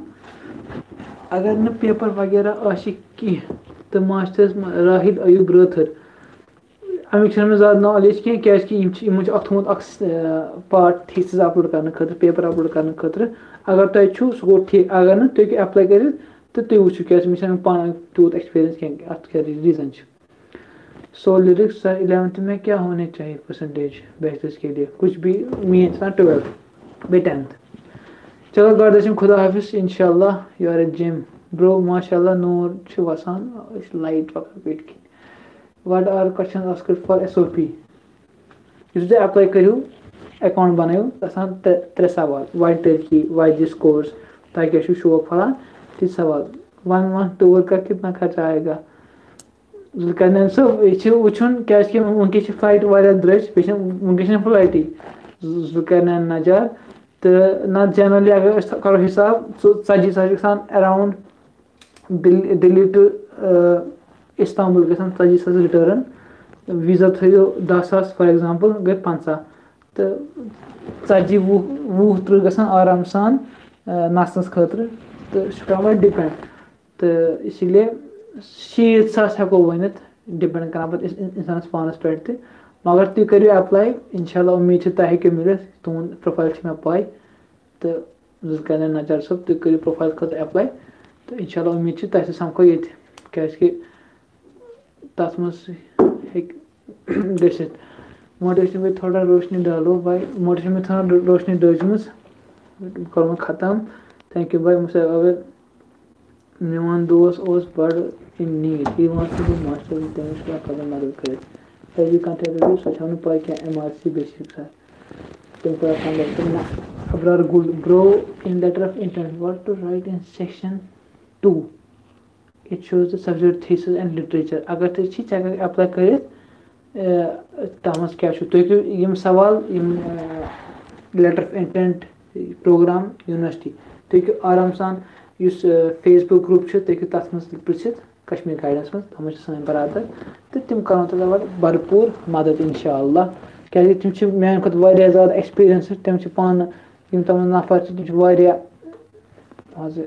होल्ड इन चीज़न पे तम हेकान मेन खुद ज़्यादा असल गाइड कर इसलिए बह करान तिमन कुन रेफर दपान यस मज असल सह गस तम चीज़ कम कर इसलिए बह कर कोशिश यथ मज मे नॉलेज तम मज रह जंग कह मगर कोशिश करान हेचनस Munibul Islam I want to know to whom I need address letter of intent तो लेटर ऑफ इंटेंट सवाल लॉग इन करान तो पे सवाल पे जवाब दिन तो यह कंस address how many letter of recommendation required Munibul Islam Mohitul Islam sorry what should one write in letter of intent that can catch their attention तक करो तमें सैम्पल फॉरवर्ड या तमें sample KG Kashmir guidance Facebook group तमिच लिंक दिस पदम ग्रुप वीडियोस मज तम हेकू तुम सैम्पल रटित तह idea what is it is all about can I prepare SOP before then answer according on website yes check गोट सवाल वुचित फहीम फारूक पे अगर तम हिसाब SOP तैयार कर बीफ गिल सोना इहतियाजम वाल इंशाल्लाह उस साथ गरिश तम गरिश हम what about bachelor's program so को मैं डिस्क्राइब BS पाना एडमिशन करान इज फुली कॉन्सेप्ट मुझे मैं सब सवाल बे रिपीट तो इंशाल्लाह करो ये लाइव एंड अगर जरूरत पे तुम हेकू डिमांड कर मे हैन ब्या लाइव करो इस एप्लीकेशन लास्ट डेट यह 20 फरवरी इसलिए असल पे पढ़ू असल पे कर रिसर्च अथ वो क्या चीज़ रोजान तो करो अप्लाई इंशाल्लाह मसल कह हुत कन घर मज बिहित वनकस चाहे शीन पावर कहीं ना बाकी चीज़ अगर यह थोड़ा कम करो पर अगर उस किस्मत सिलेक्शन गई तो इंशाल्लाह गश मुलाकात टर्की मज इसलिए अस्सलाम वालेकुम शुक्रिया अस्सलाम वालेकुम।